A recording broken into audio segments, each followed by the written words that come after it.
All right, I think we are live. So welcome everyone to another Matt Maran Motoring live stream here on the Matt Maran Motoring YouTube channel. Hope you're all having a great weekend. Thanks so much for stopping by. It's like all the other usual live streams are going to go for about 2 hours or so. Go pretty answering to anyone as a super chat or a super thanks, as well as anyone who's a member there with the green usernames. They always get that priority answering. If you also like that, there's a link in the description.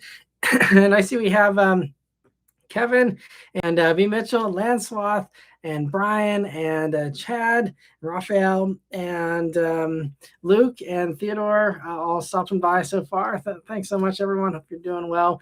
And we're starting off here with Kevin saying good evening, and V. Mitchell says, YouTube playing stupid games again, as this live was only available was only first available 15 minutes before the start time. Yeah, that's just me. That's just me scheduling it. It only pops up for you guys when I schedule it, and usually I try and do that an hour ahead of time or half an hour ahead of time at least. But just was having fun summer activities. We had some visitors we were hanging out with and stuff. So just one of those things. Everything's got to stop by 9 o'clock, and so sometimes I just I'm a little bit late with getting everything all set up here. So apologies. That is not YouTube's fault for once. That's actually actually on me there. And Lancelot says, good evening. Sadly, no spots this week. Sorry to hear that. Especially this summer, I feel like summertime is when all the cool cars are out. So I'm surprised you didn't see anything. But yeah, I see B. Mitchell says, on a happier note, his spot of the week was photographing 14 vintage international semi-trucks from the 1960s and 1970s in front of the now closed factory they were built in Fort Wayne, Indiana. That's cool. Hope you had a good time, on the road trip as well. And he says that, and it looks like I'll be taking delivery of a 26 F-150 Lobo in Argon Blue on Tuesday. My dealer got it in on Friday. I got a damn good settlement on my totaled 13 F-150. Oh, it's a shame it got totaled though, but I'm glad they gave you a good settlement. That's great. Sounds like you got some good insurance and someone took care of you. That's refreshing to hear. And congrats on the incoming Lobo. That's going to be really fun. I'm sure you're going to enjoy that. And hopefully you got a good deal on that too from your lifelong dealer there. And yeah, that's cool to see. And definitely, if you don't mind, send over a picture whenever you get it, and we can feature it for Member Car of the Week here, maybe next week or the following week. But yeah, thanks so much for sharing that. And let me see. Brian says good evening, and hope all is going well. Hope everything's going well with you too, Brian. And let me see. Chad, thanks for saying hello, and Raphael as well. My spots here for the week. I've seen a bunch of Corvette Z06s, the new version. I'm very happy about that because they both sounded fantastic. Actually, three all sounded fantastic. There's also a guy in a Jeep Grand Cherokee Trackhawk that was tearing it up past me today. That was a good sound. And what else did I see here? There was a few different things. I never can remember everything, but there's some cool stuff for sure. And I'm curious if any of you guys saw any other cool spots here. But in the meantime, B. Mitchell says he couldn't justify spending about $5,000 more by ordering a 27 Lobo, and the only blue is Neptune blue, which looks to me to be a mid-2000s Kona blue with an identity crisis. Gotcha. Interesting. Well, yeah, I mean, that other blue, the Argon blue, it's a really nice blue. I mean, for me, I think most of the Ford blues, aside from I don't love grabber blue on anything other than a Mustang. But otherwise, I feel like Ford always does some pretty nice blues, which is great because a lot of companies, it's like barely blue. It's like so dark you can't even tell. Like that's not as much fun. So I'm glad that Ford does nice bright blues usually. Yeah, I mean, there's no real difference for 27, right? So there's no reason to, not like the model years even matter much these days for F-150s, they don't do much to change them. Even the new generations are like refreshes, And Chad says, I tried watching on Wednesday, but even when I searched the live, it never showed up on my feed. Interesting. Oh, sorry you missed Wednesday there. It's, yeah, I'm not sure. I mean, if you are on the channel, it should have some kind of icon saying I'm live if you're on like the channel homepage or whatever. But yeah, I don't know if you have Instagram, but there's always a direct link there too that I share if you're ever trying to find a direct way to get into it. But let me see. Luke says, tough work week. I didn't get home until 8 a.m. this morning after driving 2,870 miles this week. Man, that's a lot. He says, I saw a Cadillac Catera and my first new Honda Prelude in the wild. It was red and in Massachusetts. Wow, that's cool. I don't think I've seen any in red yet. I've seen a couple now, but they've all been either blue or I think the one was white. But it's cool. I'm curious if you could see the owner and how old they were. 'Cause I'm, I'm trying to compile a list of anecdotal evidence that every Prelude owner so far is pretty old, but I'd love to be proven wrong. But Theodore says, just saw a green Raptor, like the Bullet Mustang, and it's sounding glorious. Very nice. Yeah, there is one like Bullet fanatic where they just really like the color, that has paid big money to Ford to paint everything that he orders in dark Highland green, the bullet color.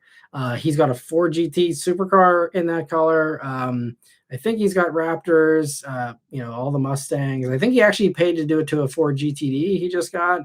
And it's like everything is dark Highland green, which is really cool. But man, the amount of money it's got to take to tell Ford to paint the sample, because Ford doesn't offer that. Maybe the GT, there was a program to do that. Thank you also, Kyle, for the gift there. The little goats, I appreciate that. And I think there's another one that came in too earlier. So thank you guys for those. I still don't know what exactly they do, and YouTube's terrible with explaining that, but it adds some fun to the stream. So thanks for doing those. But yeah, I mean, telling Ford to paint something a custom color that's some big money. So that's awesome that they do that. So maybe that's what you saw was that, and maybe they have a Raptor in that color as well, or maybe it's just a wrap. It's a good color for sure. Let me see. B. Mitchell said MSRP on the 27 Lobo went up by $1,500, and I got a far better deal on a dealer stock unit that was set up exactly as I'd have ordered a 27, aside from the color. 53.6 versus 61.5. Oh yeah, it's a no-brainer for sure. And it's surprising Lobo pricing went up for 27, considering what Ram Rumblebee is for the 5.7. I mean, it's less horsepower, but you would think they'd try and match the 5.7 on price. And instead, like now, I think that would make the Lobo more expensive than the base Rumblebee. And they're probably pretty similar with equipment, because base Lobo doesn't come with much either. So I don't know. It's surprising they're going even higher for pricing on that. But yeah, glad you got a good deal though. And yeah, Jordan, thanks for stopping by there too. And Theodore says, I hope you and your family are doing well this day. Keep up the good work. We're all pulling for you, bro. I appreciate that. Thank you so much for the support. It means a lot. And we'll keep on grinding here and hope for the best. And Lancelot says, family first, Matt. Yeah. I try and keep it that way, but I know everyone's expecting the lives on Sundays, and I love doing them too. But it is tough with some of the flexibility, because there are some times where family things kind of, somewhat overlap or get close to overlapping. So it's just one of those things you got to navigate. But this is also, the channel is important. That's what keeps the family fed and keeps everything rolling. So you gotta make time for that too. But also, thank you all for the other fun little gifts there popping in. Let me see. Tim says, I saw a nice Aston Martin Rapide, new MG EV, Volkswagen ID3, but I am also in London. I was going to say, yeah, definitely not anywhere around here, but that's awesome. I'm curious, does the MG EV look as big in person as it looks in pictures? Because it seems really big if you're talking about like the sports car one that they've done. But yeah, an ID3 is a cool one. I'm excited for all the new little small Volkswagen electric stuff, a Polo, GTI, ID Polo, or whatever. It's so many fun little things I wish we'd get here. Lancelot says, I wonder if the air quality being over 100 is part of why there's no sweet cars being out. Oh, really? Is it? I'm curious if it's more wildfire smoke, because if you're getting it now, we might have to be dealing with that here later this week on the East Coast. But yeah, that might be part of it. Although I don't think car people honestly care about air quality. I mean, like even just the other night, I was riding behind a straight piped F-150, and I was like, it was totally catless. You could smell it, from a mile away. So, if people are choosing to breathe in catless emissions, I don't think air quality being bad bothers them in the slightest, as it is for, most car people. They're trying to, do their part to make air quality worse typically, but yeah, so that's probably not it, but maybe. Let me see. STI Subi says, I'm looking for a Honda Civic SI Coupe. Well, best of luck on the hunt. And if you need any tips or anything, definitely let us know. I'm sure, myself or others here in the chat would be happy to give you any guidance you'd like or feedback on them. The only thing I'll say about the SIs is just if you're going for the 1.5T versions, be careful with that motor. That motor likes to blow, pretty early in my, anecdotal evidence and experiences that I've seen. And I did a whole video you can watch if you haven't seen it on, warning for Honda 1.5T owners. And the comments section speaks for itself. You just scroll through the comments. I mean, hundreds and hundreds of comments in that video of people that are just saying, yep, mine too. And some of them are 40 some thousand miles. Most are, closer to 100,000 or over 100,000. But it's just that head gasket issue.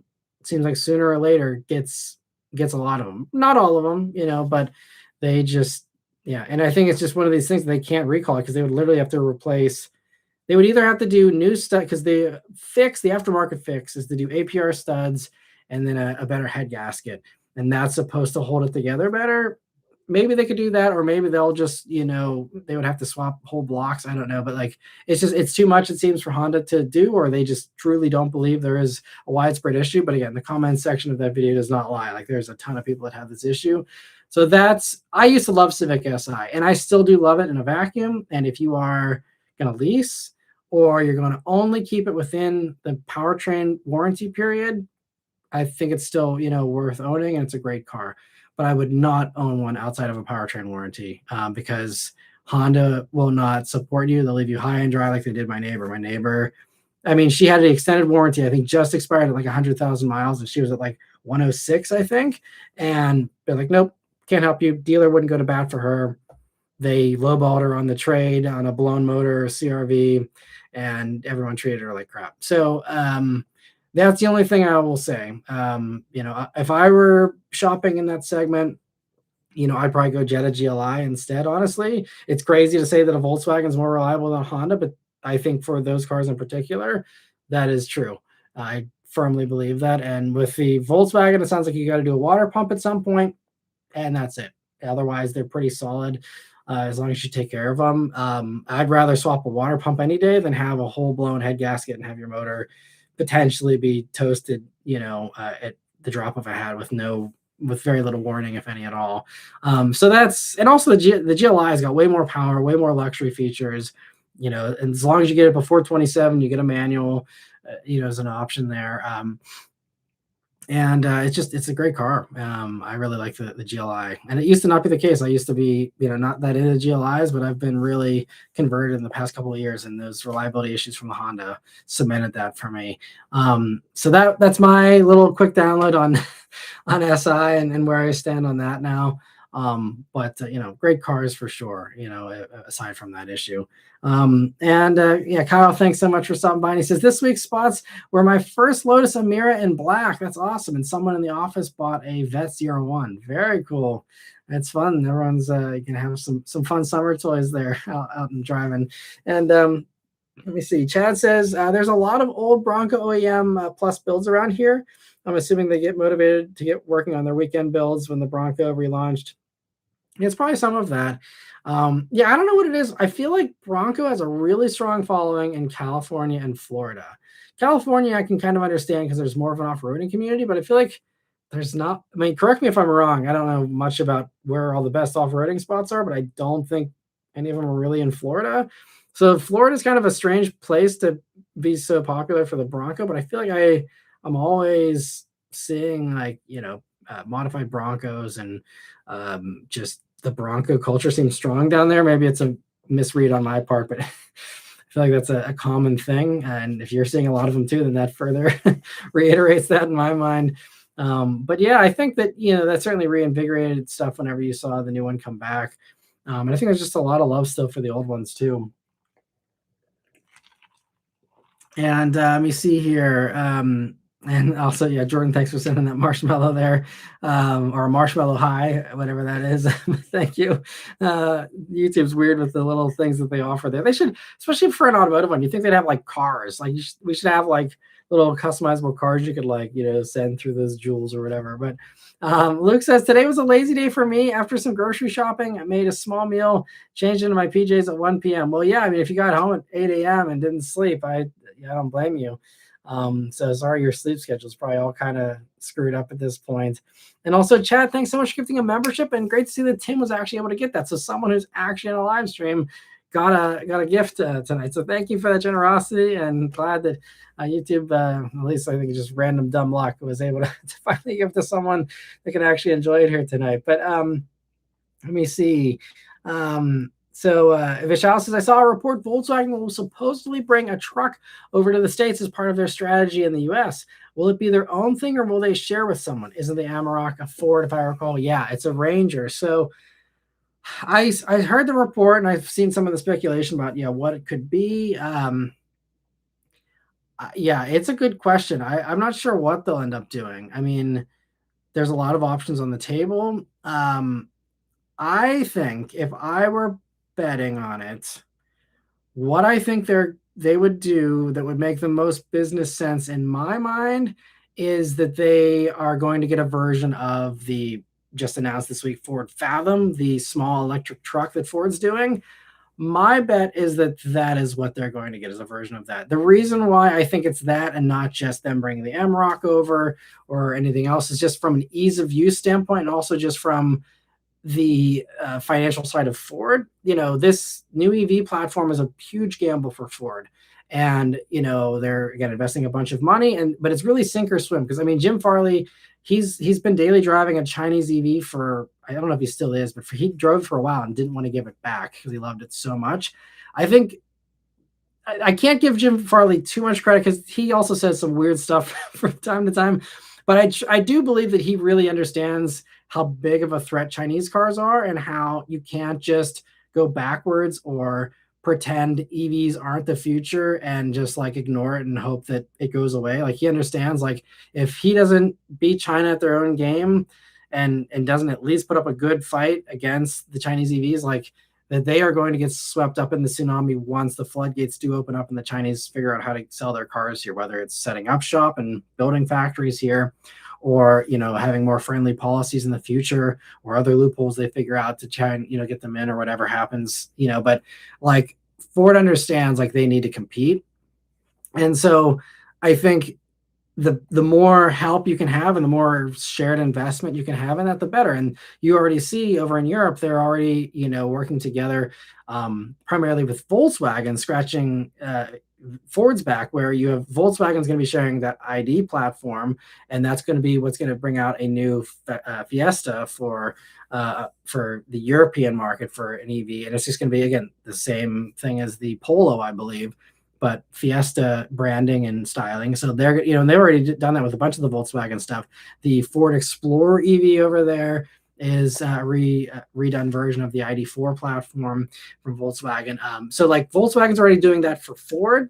And I think Volkswagen needs the help. And I think Volkswagen's probably, called up Ford and said, hey, we have a great partnership over in Europe where we're doing the heavy lifting, engineering the car. And you kind of, obviously Ford's paying for it. It's not like we're getting it for free or anything. But like, Volkswagen did the heavy lifting for Europe for Ford to help them out. I think, now Volkswagen might be calling in a favor and saying, hey, look, we need some help in America. You're the ones that are, the dominant one in America. How about we ride on your coattails this time? And I think that, that makes the most sense in my mind. And it also positions them well for the future, because you have to think, I think they're saying they want this truck to be out before the end of the decade. And I know in 2026 here, it doesn't seem like, rushing into EVs is maybe the smartest thing for some of these companies. But like, again, all these car companies are planning 5 to 10 years out. Everyone in the industry, at least, understands 5 to 10 years out will be, even a larger share of EVs. And it's going to be a huge, huge component. And that's, if you want to position yourself for the future, that's what, the direction you need to be headed and be setting up for. especially assuming there will be, new policies in 2029 when the floodgates would really open up. You want to be positioned, by the time the 2030s hit, to have a good solid EV lineup, or at least, again, heavily electrified plug-in hybrids and stuff. So like that's my bet. It's going to be a version of the Fathom. But there's lots of other options on the table. They could just take the Atlas and hack the back end off. My favorite way of shortcutting trucks for every brand. And they showed that with a Tamarok, I think, concept they had in 2018 was essentially a pickup truck bed on the back of an Atlas. That is still completely plausible and in play. So I think that could be something that also kind of solves the production problem, because you could probably just put it alongside the Atlas line in America here and build it in Tennessee. You don't have to worry about tariffs, and that would kind of be a nice, convenient way to work around all that stuff. And then the third option is, just like tell Ford to build, some Amaroks here. And, I don't know if Ford's at capacity with Ranger production, because I don't think, Ranger's a good seller, but, it's not even close to catching up to Tacoma. It's not the top seller. So there might be some spare capacity there. And so Ford says, look, we can employ some more people. We can run this factory a little bit more at capacity. And, we get paid to put together a Volkswagen for them. That could also make a lot of business sense, especially if we're doing something short term. It depends on how fast. I mean, if Volkswagen is saying they don't need it until 2029, or that's when the goal is, to me, like Amarok could come next year if they were really in a hurry, because it's already there and it's already based. And all you have to do is spend 6 months to retool the factory to build the Amarok version, as long as there is, again, spare capacity. But if there is, it's 6 months 6 to 9 months to retool a factory. And they got all the parts in Europe. So, as long as you can source suppliers and redirect suppliers to ship stuff to the States, which, again, maybe a tariff problem, so that might put the kibosh on that. But if they can sort through all that stuff, that's a viable option as well.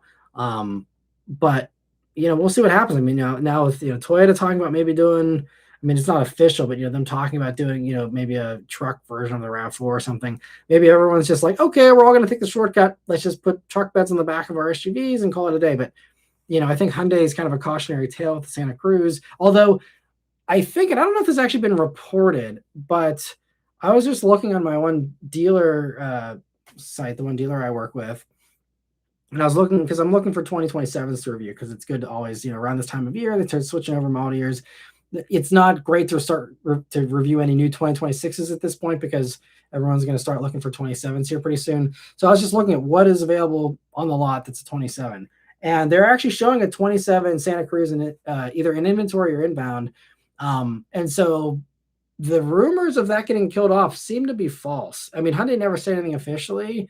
I mean, they could still kill it off eventually, but like, I didn't think it was getting a 27 model year, but like, there's a 27 supposedly inbound, and they built it. It has a VIN number, so like, that's this. So maybe Santa Cruz isn't a cautionary tale, but I think it hasn't done as well as the Maverick, and so that just, I think, is an illustration that it's not a guarantee. Like, if you just make a car-based truck, doesn't necessarily mean it's going to be a hit. So we'll see what happens. But yeah, I'm very interested to see what Volkswagen does. I think, maybe it's just me always being nostalgic, but I think we were talking about in prior weeks, I think Volkswagen really needs to get back to the people's car and cheap stuff. They've got the luxury brands for anyone that wants to spend 50 grand plus. I think everything in the Volkswagen showroom needs to be under $50,000. And I think that, for a truck, the Fathom probably makes the most sense from that standpoint as well, because the Fathom, they're saying is going to start under 30 grand, including destination. I think that's the right approach. And you could call it, what was the truck that they had? It was a Rabbit truck or something back in like the 70s and the 80s. Like, that's what they should do. And so I think maybe that's if I had to try and be a mind reader, like, that would be my guess, is like, okay, maybe the tea leaves are suggesting here that, like, we've got, this new platform, Ford could use some help, financing. We've got, maybe Volkswagen heading in that affordable direction, possibly. I don't know. But if I were running Volkswagen, that's what I would do. Make a version of the Fathom, make it just as cheap or even cheaper if you can do it. Make a modern version of that little old Volkswagen Rabbit truck or whatever it was called. Or maybe there's some other name. I just can't remember it. But there's the Cadet. Maybe that's one of the names for the old Volkswagen truck. But anyway, they could even go really wild and call it the Thing if they want.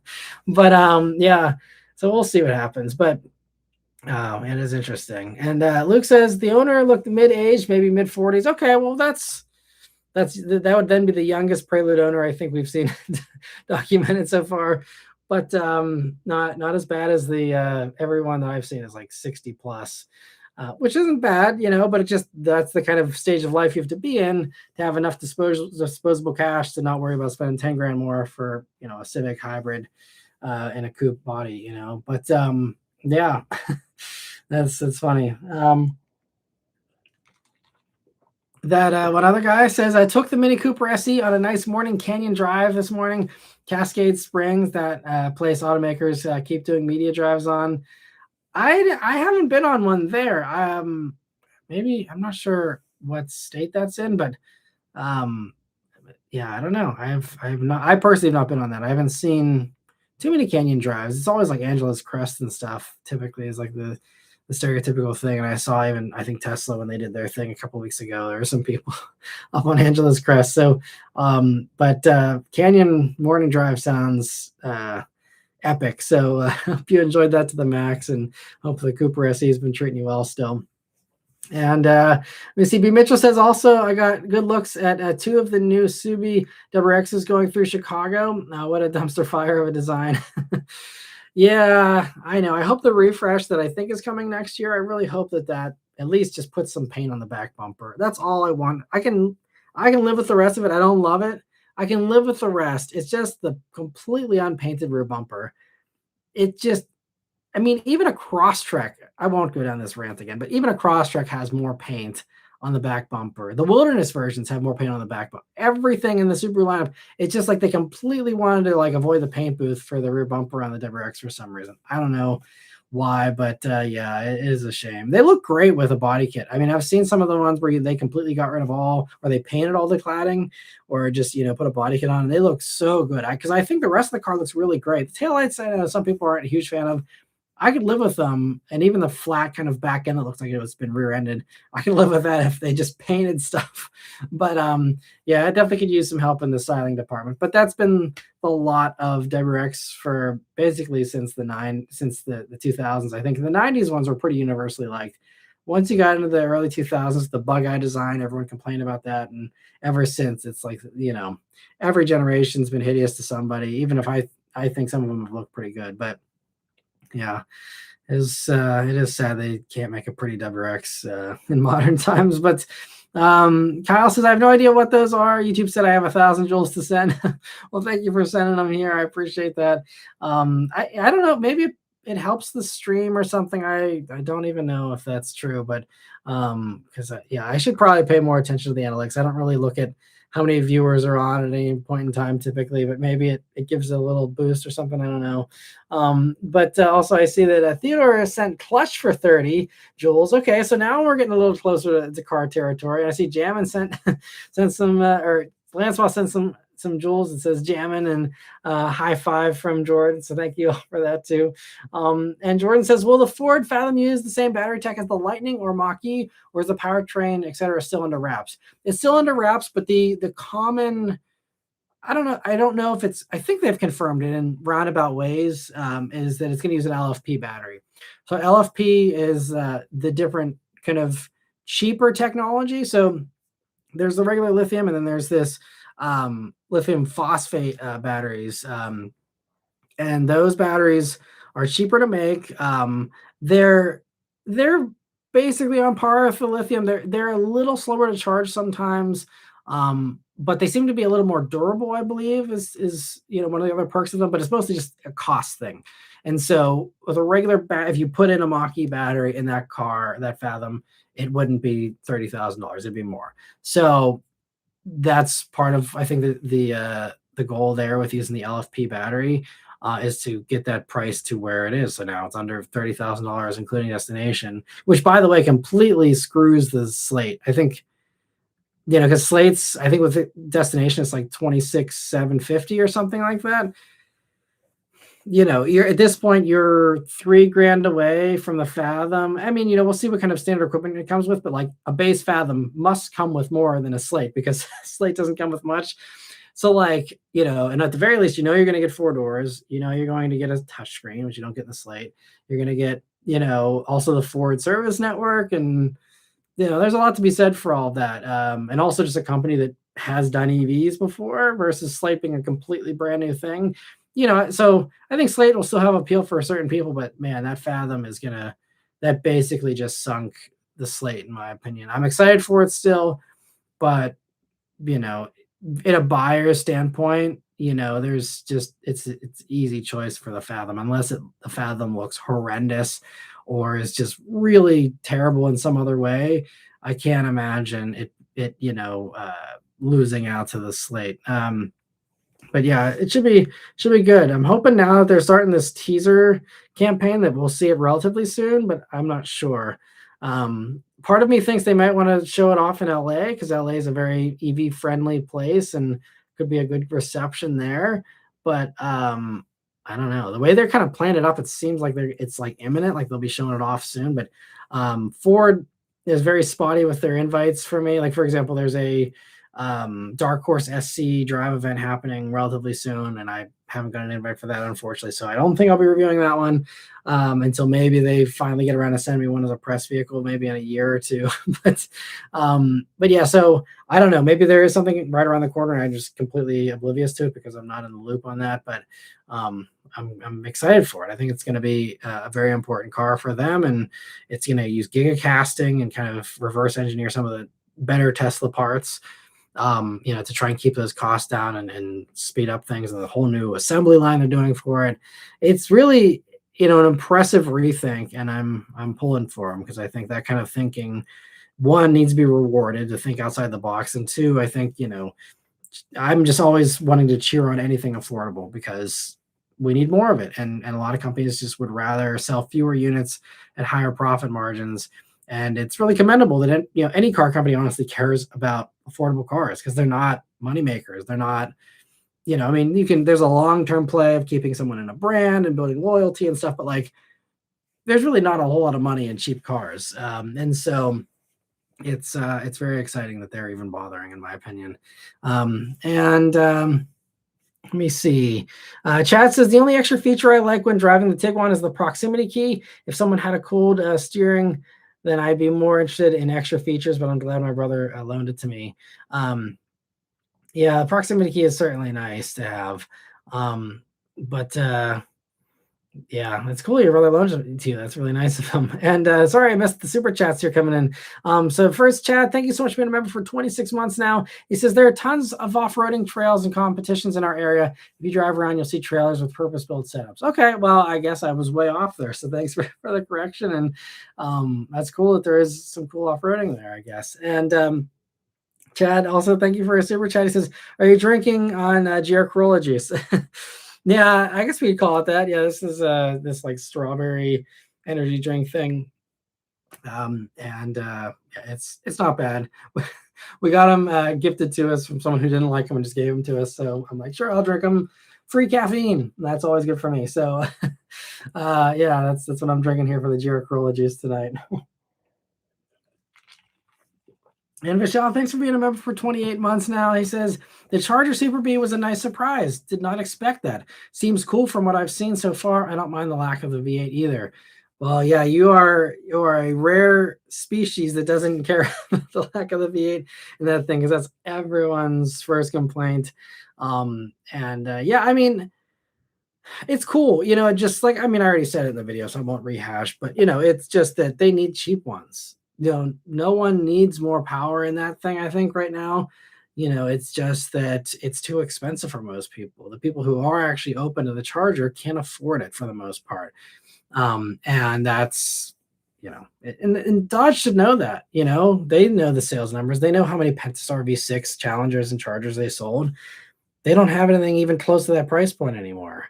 Um, that's a problem if they want to do volume, which I'm assuming they do, and so an even more expensive version of a car that's already a tough sell, if it had the V8 and it was 80 grand, sure. But with a six cylinder, it just, I don't know. I mean, I literally, just spoke on this. I was on this Chrysler Pacifica thing, and the guy running Chrysler now is the same guy running Dodge, Matt Mackler, and had a really pleasant chat with him. He's a smart guy. He knows what he's doing. So I have to have faith that there's, all this stuff coming down the road, all this common sense stuff that, I think should be here already, but, hopefully it's coming, or he has his hands tied. It's one or the other. I don't know. But like, I know there's good leaders, there's smart people, there's really talented people in Stellantis, and in Dodge and the Mopar traditional brands that I'm just kind of surprised. I feel like they know better, and it's exciting to see, but like I'm surprised that they haven't focused more on the lower end yet. And I know they say, this car just launched, give us time to reveal all the versions, but you should not be dragging your feet on the cheap ones. Like the cheap ones should be coming out really quickly. Like Ford doesn't launch a new Mustang dark horse and then wait 3 years to launch the EcoBoost. EcoBoost launches right alongside it. And I feel like even the last generation, like for the return of the Challenger, I'm pretty sure maybe SRT, the SRT8 version, maybe had like a 6-month lead or something on the V6 in the slower versions. Maybe like B. Mitchell or some of the others that maybe paid closer attention back then than I did. Maybe they have a better recollection of that. But like, I know V6 was available, I think the same model year the Charger and Challenger launched. So, you would think they would follow the same playbook. And so I'm just disappointed that now we are going into the 27 model year on a car that launched in 24, if you count the EV's launch.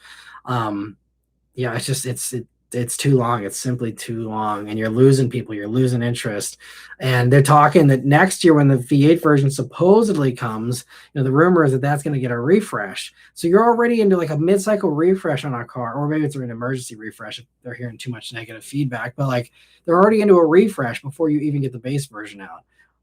It's just I don't get it. It just makes no sense to me. So yeah, we'll see what happens. But I'm just hoping that they pull through with some good stuff here soon.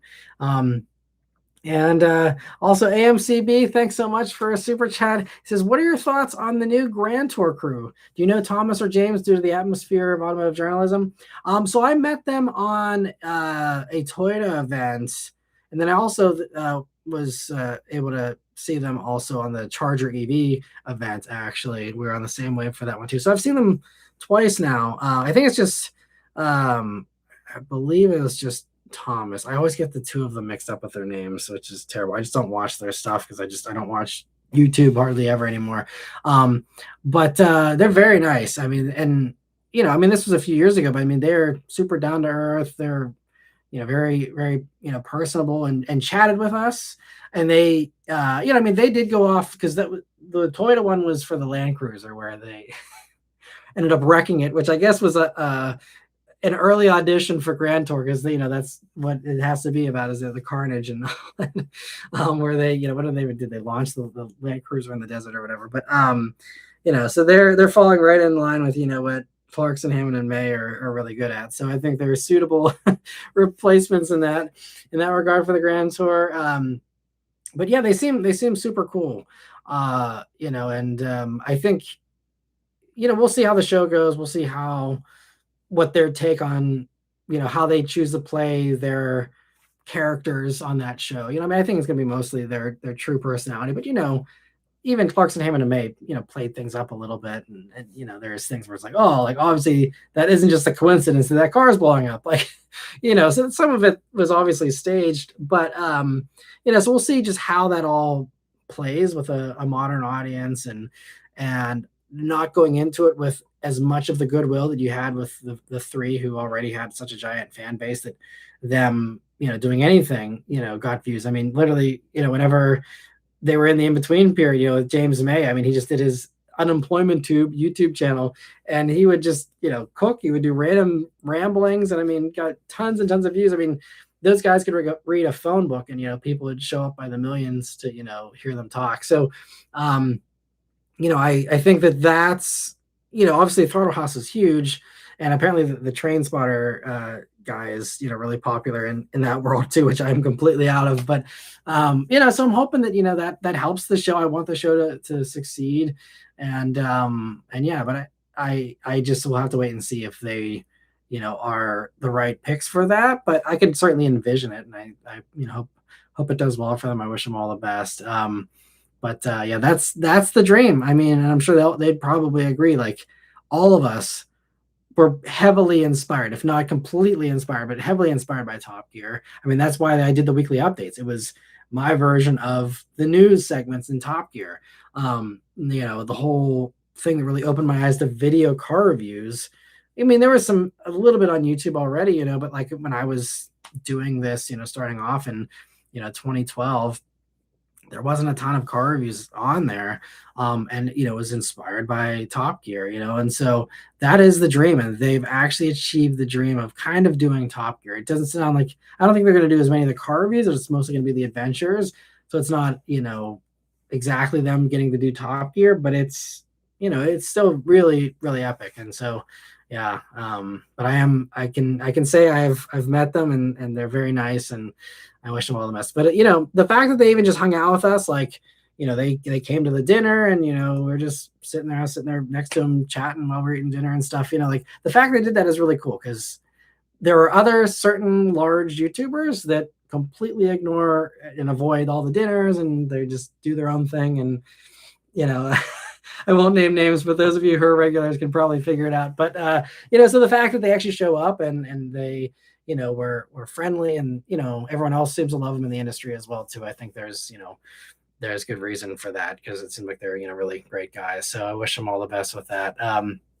But yeah, like everything else, I'll probably try and catch it eventually, but I'm so behind on shows and stuff that it'll probably be a while before I can watch it all. Because I don't know, it's not on yet, right? I think it's coming on in the next couple of weeks, maybe. I don't know. But yeah, I'm hoping to check it out at some point here. And Confirmation, thanks so much for stopping by and being a member for 11 months now. He says, "Hi, Matt, long time no see.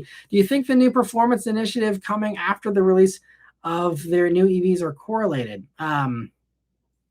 Performance initiative, trying to think of what you're talking about. Sorry, if so are you talking about maybe the Ford stuff, or the Mopar stuff there? I'm trying to, yeah, I guess maybe that's probably sorry, maybe that's the most likely thing you're referring to there. Feel free to do another, just a little comment underneath to clarify if you want. But if you're talking about the Mopar stuff, I think that the performance stuff was always still part of the plan. Like it's not like the six pack, came out of nowhere. It's not like this Super B came out of nowhere. Like these are things that take a while to develop.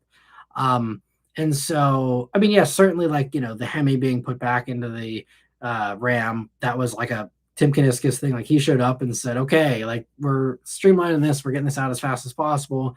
That is entirely like as a result of the new leadership change in Stellantis. And Tim Kuniskis now being the head of all the North American brands. So with him, calling the shots here, that's what's kind of streamlined that stuff. I'm not sure how much, he was involved in the Super B. Oh, sorry, Subaru. Gotcha. Okay. Well, so yeah, but with Dodge, I don't know, I think they're still kind of trying to do feet in both arenas, and they actually Mopar announced their just this past week a new battery plant in Canada that they're still going to be doing, probably mostly for Canadian markets and other markets. But they're still investing in that stuff. They still are talking as if the EV stuff is important to them. But anyway, sorry, that was not what you were asking. So Subaru, do you think the new performance initiative coming after the release of the new EVs are correlated for them? No, I don't think so. Again, also, especially when we're talking about the Japanese brands, they don't rush stuff. They take their time. They make sure it's really well honed, and they're also, they don't react to competitors quite as much. I mean, they do compete, but it's not like, oh no, like they're doing something, we got to hurry up and do something as well. Like, I think Subaru, they're kind of in the same position as a lot of the other Japanese brands where, they also have to balance their home market and what to do there. They have to balance, the American market, which is huge and, bigger than the Japanese market in many cases. And they have to balance all these things. But I think that the performance stuff is just, I think, a more of a response from fans that, especially Japanese fans. I mean, can you imagine? They haven't had a manual WRX since the last generation, so 2021 or so. It's all been CVT only WRXs for the past 5 years. And so again, take yourself out of the American mindset, but just the Japanese fans that have had the manual WRX for years, and then manual gets killed unceremoniously in 2021, and they haven't had it for 5 years. All that feedback, all the Japanese fans that are, Subaru manual transmission lovers for the past 5 years have not had an option. They wanted a WRX like that. That's what I'm sure they're reacting to, is more so that feedback. And so I think, people saying, okay, you guys have gone soft, you can't get a manual anymore, all this stuff. I think that's kind of what they've reacted to. And I think that's an appropriate timeline. If, okay, they drop it in 21, they have a few years of grumbling from fans. And they say, okay, maybe we should do something about this. They start working on something, a couple of years ago. And so now we are seeing that here in the next, year or so, I think they said we'll start to get these new manuals of the three, and also like people were mad whenever the hatch WRX dropped out in 2014. And now they're finally like, okay, well, I guess we should finally do a hatch because, we want to boost sales or whatever. And now we're getting that, coming back 13 years later, whatever it ends up being. So I think it's just, slow reactions to some of these other, pent up things that have been probably kind of weighing on them, as far as the feedback they've been getting from the public. So that's my guess. I don't think it has anything to do with the EVs. I think the EVs were, they had the opportunity with Toyota, they took it. And also Subaru, I think, even the Japanese, department understands that in America, Subaru buyers typically are a little bit more environmentally conscious. They're a little more, interested in just that whole kind of, everything that EVs typically play to, and so I think it made sense for Subaru to jump on the EV thing. I think it still does. And, I'm happy to see the Getaway is still proceeding as planned. And also like Trail Seeker's selling really well. It's kind of cannibalized Solterra, which I kind of expected. And I complained about this last year when they announced pricing, and it was like basically like $1,500 more than a Solterra. I'm like, why would you buy a Solterra anymore? Especially if you're coming to the Subaru brand. Toyota, maybe a different thing with BZ, but like for Subaru, you're coming probably out of an Outback or something like that, and going right into an electric Outback makes a lot more sense than a, SUV that, looks more like a Toyota, I'd say in some cases. So like, I think the Trail Seeker has been doing pretty well, all things considered. I mean, it's obviously not selling super well. I think it's on pace with Impreza right now, which is, their worst gas seller. So, baby steps, but it is growing. And I mean, obviously the gas prices and all that help. So I think that there's a lot of growth there, but I think that Trail Seeker is a really strong opportunity for them to keep growing that. So I don't think there's any worries about the EV side. I just don't think they're going to expand it as fast as they're planning to. And so that's the newest, reports you've been hearing, is that they have scaled back like future EV stuff, but they're still absolutely going to keep, investing in these ones and sell these ones through for their generation here, and then, see where that goes from there, I'm sure. But yeah, I think that's just going to come down to sales, and again, what things are like here once we get towards the end of the decade here. But yeah, I think it's completely unrelated. It's just Subaru being slow with reacting to the stuff from the 2020s here. But that's a great question. Thanks so much for stopping by. And let me see here. Where were we? So,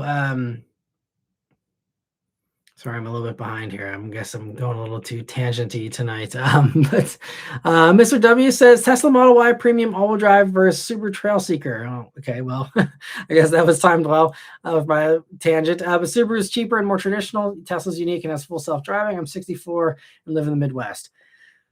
So it comes down to what you are into and what you value, what you prioritize, all that kind of stuff. So first, I will say, the Tesla does do most driving, but it's not a true full self-driving, and it is still a supervised level 2 system. And I just always have to make that clear distinction whenever anyone says it's full self-driving, because that is dangerous, because it's not, and you need to be ready to take over at a moment's notice, and that, um, that can go very badly if people are off their guard, and that's so I wouldn't get a Tesla, and focus on, it driving itself, because you do have to be paying attention. You do have to be aware and sharp. If you don't want to, have it, bite you in the butt someday. But anyway, aside from that, I think between the two, the Subaru, I mean, neither of them are going to be great resale value wise, but with Tesla, the only other thing I have to say with them is, like, it's hard for me to recommend a Tesla because of the depreciation and the fact that it's extremely unpredictable. I mean, I think we've seen most of the giant rug pull that happened when Elon, went full MAGA and, started going crazy. So I think that was probably the biggest chunk of defectors, and everyone who has Teslas now probably doesn't mind Elon, or they like Elon and what he stands for. And for those people, like, I don't think there is going to be any jumping ship. I don't think Elon can get any worse than he already is. So, like, I don't think you're going to be having too many more defectors that say, screw Tesla, I'm dumping my car for pennies on the dollar. But it's just a very much less predictable versus the other EVs, where they're just going to plummet, but there's no surprises there. It's a very predictable depreciation curve. It's a steep one, but it's predictable. Versus Tesla, sometimes actually do better with depreciation, but then again, if there's some crazy thing that Elon does or something, maybe he does, upset some people, or you never know, because he's full of surprises in the worst way possible. So, like, that's the only thing I'd be a little leery about, with those. And otherwise, I also would say build quality is better with the Subaru. I thought the Tesla had turned a corner with their build quality, but I think actually, I think it was Vishal maybe, or someone else who's had someone that had one that still has some build quality issues with theirs. I actually have a buddy that has a Model Y. He really likes it, but I don't think he's had any build quality stuff on his. So, maybe it's just luck of the draw there. And I mean, that's with any brand. I mean, our Cadillac has build quality issues as well. So, Tesla's certainly not alone there. So yeah, I'm not the best person to ask about Tesla stuff, because every single time I'm going to recommend the non-Tesla just for depreciation, and just because for me, it's really hard to like Tesla. It's just, I won't go on the tangent, but yeah, I refuse. That's why I refuse to review Teslas. I'm not into it. There's if there was no other good EVs or something, I could kind of understand, but there's so many good options out there. I think Tesla, objectively is a very good EV. As long as you don't use the full self-driving, I think it's a very safe EV, for the most part. But it's just that, I can't support what he's doing, and unfortunately, he's so married to Tesla because he tried to pretend he was a founder, and he's the sole presenter for their new products, and he's the person who's the entire PR department essentially. It just, he does it all. So, like, it's harder to separate versus other CEOs that might be terrible. I don't think any of them are as bad as him, but it just, he's so intertwined that it's really hard to try and separate the two for me. So that's why I can't recommend a Tesla for that either. But the depreciation, even if you don't care about Elon, the depreciation, and also just the misleading marketing with the full self-driving and stuff like that, it's dangerous, to tell people a car can drive itself when it can't, and it does need you to take over sometimes. But anyway, that's my probably unpopular opinion on Tesla. But I would go Trail Seeker for sure. Anyone else maybe would feel differently. The Model Y is great though. Like I said, my buddy enjoys his. And there's other things, like I don't like that it doesn't have CarPlay, not having gauges in front of you. I really hate. I like seeing my speed here, not over here. And just some weird choices. Not having any buttons is actually quite annoying. You have a decent amount of buttons in the Trail Seeker. So there's some things like that. You have, I think, a little bit of a better service network, especially in the Midwest. You're probably more likely to have Subaru dealers near you than Tesla dealers, although Tesla's pretty good at that these days. But, you know, so there's those types of things. Also, you'll have more ground clearance in the Trail Seeker, and the Trail Seeker is actually built with the X mode, and it's and all those kinds of things that do, you know, some light off-roading. So it is better at that than a Model Y. So if you do find yourself off the beaten path, I think that's a valid reason to go for the Subaru as well. And it's also, the Trail Seeker is a lot of fun, as you know if you watched the video. I reviewed it a couple months ago. It's really, really cool. I actually like them a lot. I consider getting one as a car down the road too, if the money allowed and everything else. So we'll see what happens. But yeah, hopefully that was a little bit helpful. Lance Swath, I appreciate the drink. He says Geo Corolla versus Geostorm. Oh, the Geostorm, that'd be a cool car. I'd love to see that one come back. That'd be awesome. Geo would be a great brand to be like a Tesla competitor for GM, to do an electric kind of futuristic thing. If they don't want to revive Saturn, bring back Geo. That'd be great. And B Mitchell said Ford only does custom colors for fleet orders of at least 10 units. My dealer and I spitballed the possibility of him selling 9 Velocity Blue F-150 Lobos after I got one. He said, dream on. Yeah, I don't know how that guy gets the dark Highland green. I'm guessing he must know someone at Ford that like pulls one off the line and I don't know, takes it away to the Ford GT booth. Although those are built in Canada, so I don't know how they custom paint stuff for that guy, but he gets it done somehow. Maybe they're actually repaints. I don't know, but I'm pretty sure they're all. Everything I've seen says they comes from Ford that way, so I don't know. And last one says wildfires in Washington. Gotcha. Okay, maybe I just missed that news or I'm out of the loop on that. But thanks for the info, man. That'll be unfortunate if we have to deal with more wildfire smoke. And sorry, you're already dealing with that a little bit there, Lance Swath. And Luke says, I'm almost having FOMO for the GLI manual being discontinued, but I'm hoping in 28 or 29, when I'm ready to move on from the Maverick, something decent will be out there, like the next gen Civic Si, WRX, etc. Yeah, I think it's a safe bet that, I mean, I don't know about WRX because they love keeping them going for 10 years or more. But, you know, I think Si has a decent chance that the next gen's here by then. Now, what will they do with it? You know, it's going to be enjoyable. I don't know, but yeah, I think that's a safer bet there. But yeah, don't worry about the FOMO there. And last one says, don't you have to machine the block and head to install the APR studs? I don't know. Maybe you do. Maybe you know more about it than I do. I just, every comment I see from people that are like, oh, just put an APR studs and a head gasket and you're fine. But maybe there's more to it than that. I don't know. Yeah, I'm not an expert. Definitely whoever is considering that kind of stuff, definitely do your research on that, you know, beforehand. You know, don't just take my word for it with the studs, but that's what I've heard is it's just, yeah, the stud swap is the main problem. And Clint says, hey, Matt, I recently watched a video from another creator who talked about Pennsylvania's division on gas stations. Are you team Sheetz or team Wawa? Well, we don't actually have Wawa on this side of the state. It's kind of strange. I mean, it's not that big of a state, but compared to other Northeast states, Pennsylvania is really long and very wide, I guess I should say. So it's like a completely different world over there in Philly. And I think you got to go pretty close to Philly before you start seeing Wawas. There's some like in the south central part of PA as well. Once you get down to Maryland, because Maryland has them. But yeah, there's no Wawas. I probably have to drive a couple hours to get to a Wawa, I think. So I'm team Sheetz. Not like I love either of them. But yeah, because I don't really go to gas stations anymore. But yeah, Sheetz is, yeah, they do have really good food. I will sometimes go. Sheetz does have a nice deal. If you have your loyalty card or whatever, you can get 2 hot dogs for $1. These days, that's a good deal. So every once in a while, you know, since I'm on my poverty budget, I'll stop in if I'm needing a quick meal and I just grab 2 hot dogs for $1. Can't beat it.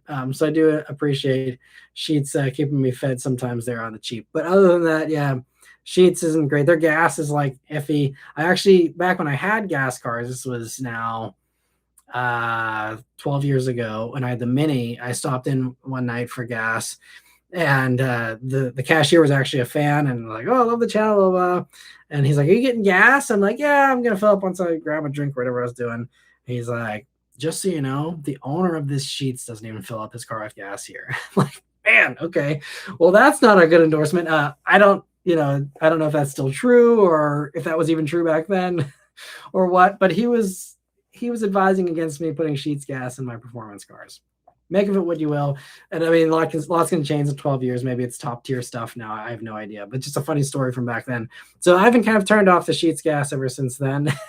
Anyway, but yeah, but their food's really good. They have a nice, cool, big menu. It's also great they're open 24 hours. So, if you are, getting home late from an airport run or something like that, it's the one place you can count on around here to stop in and, be able to get hot food, that's actually prepared and not, under, heat lamps for the past 8 hours or whatever. So, yeah, that's my download on Sheets there.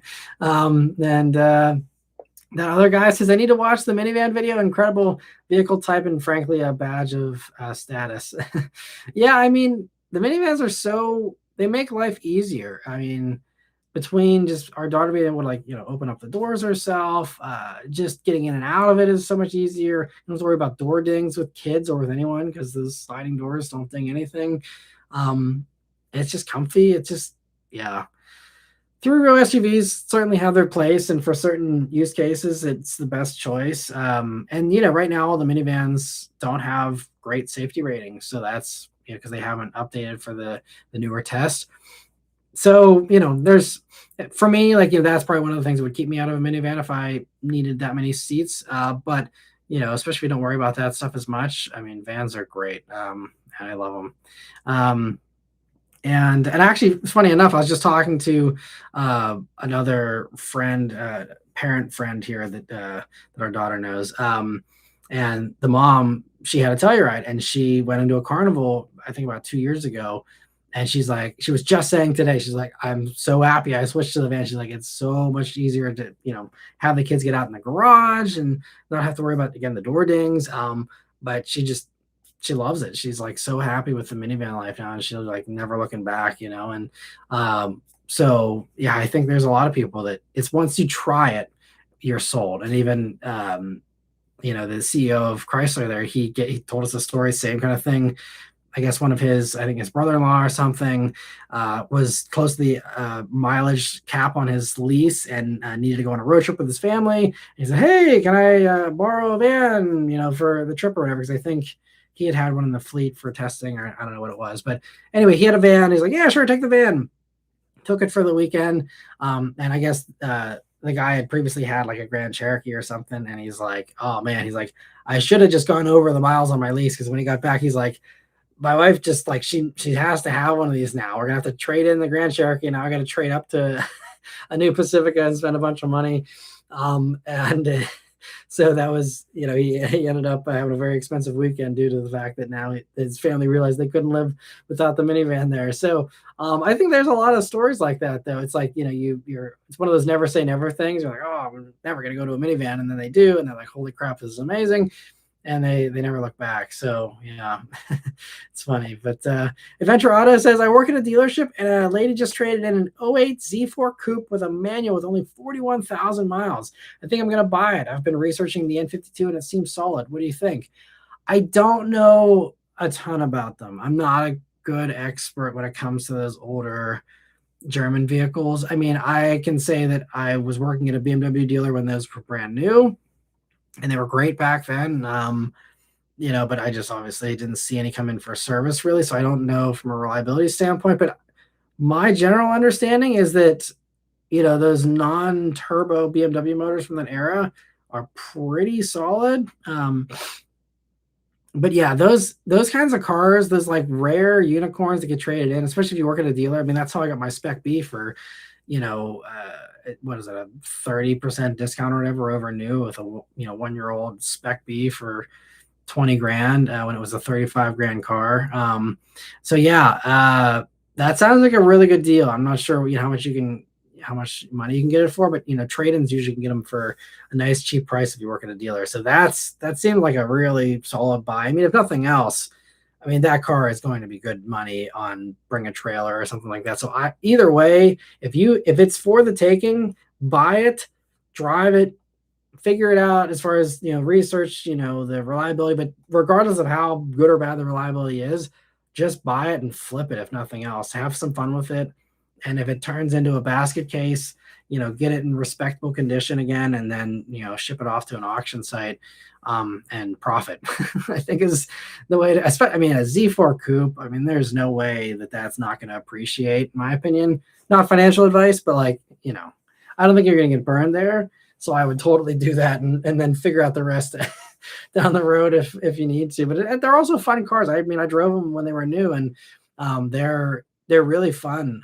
The clutch was a little tricky when they were new, but I'm assuming now with some age they're a little bit more forgiving. But other than that, they're really cool. And that short wheelbase, they are so prone to oversteer, which is fun as long as you know what you're doing and you're respectful of the car.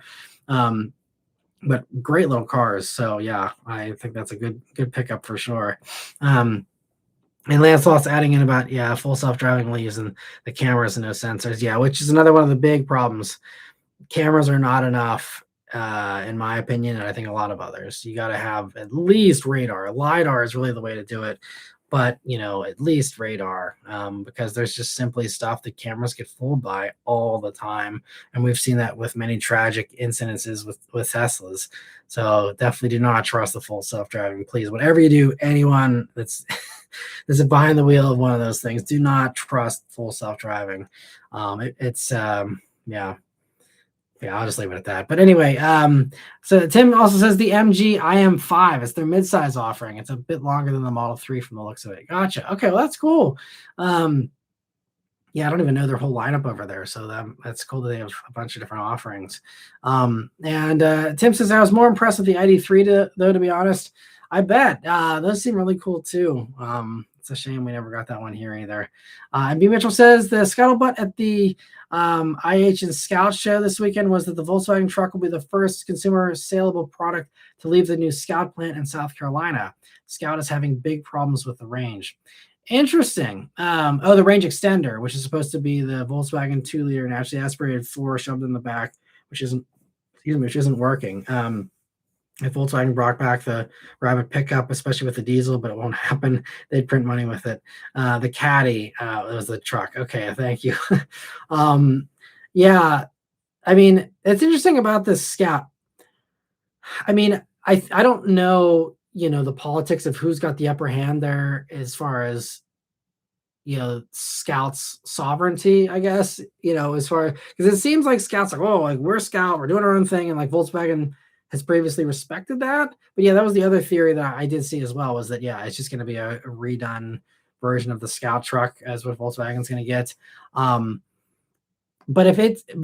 Scout, who knows, but at least the electric one should come by 27 or 28, I think, which would put it ahead of 29 if that's what Volkswagen is planning for theirs.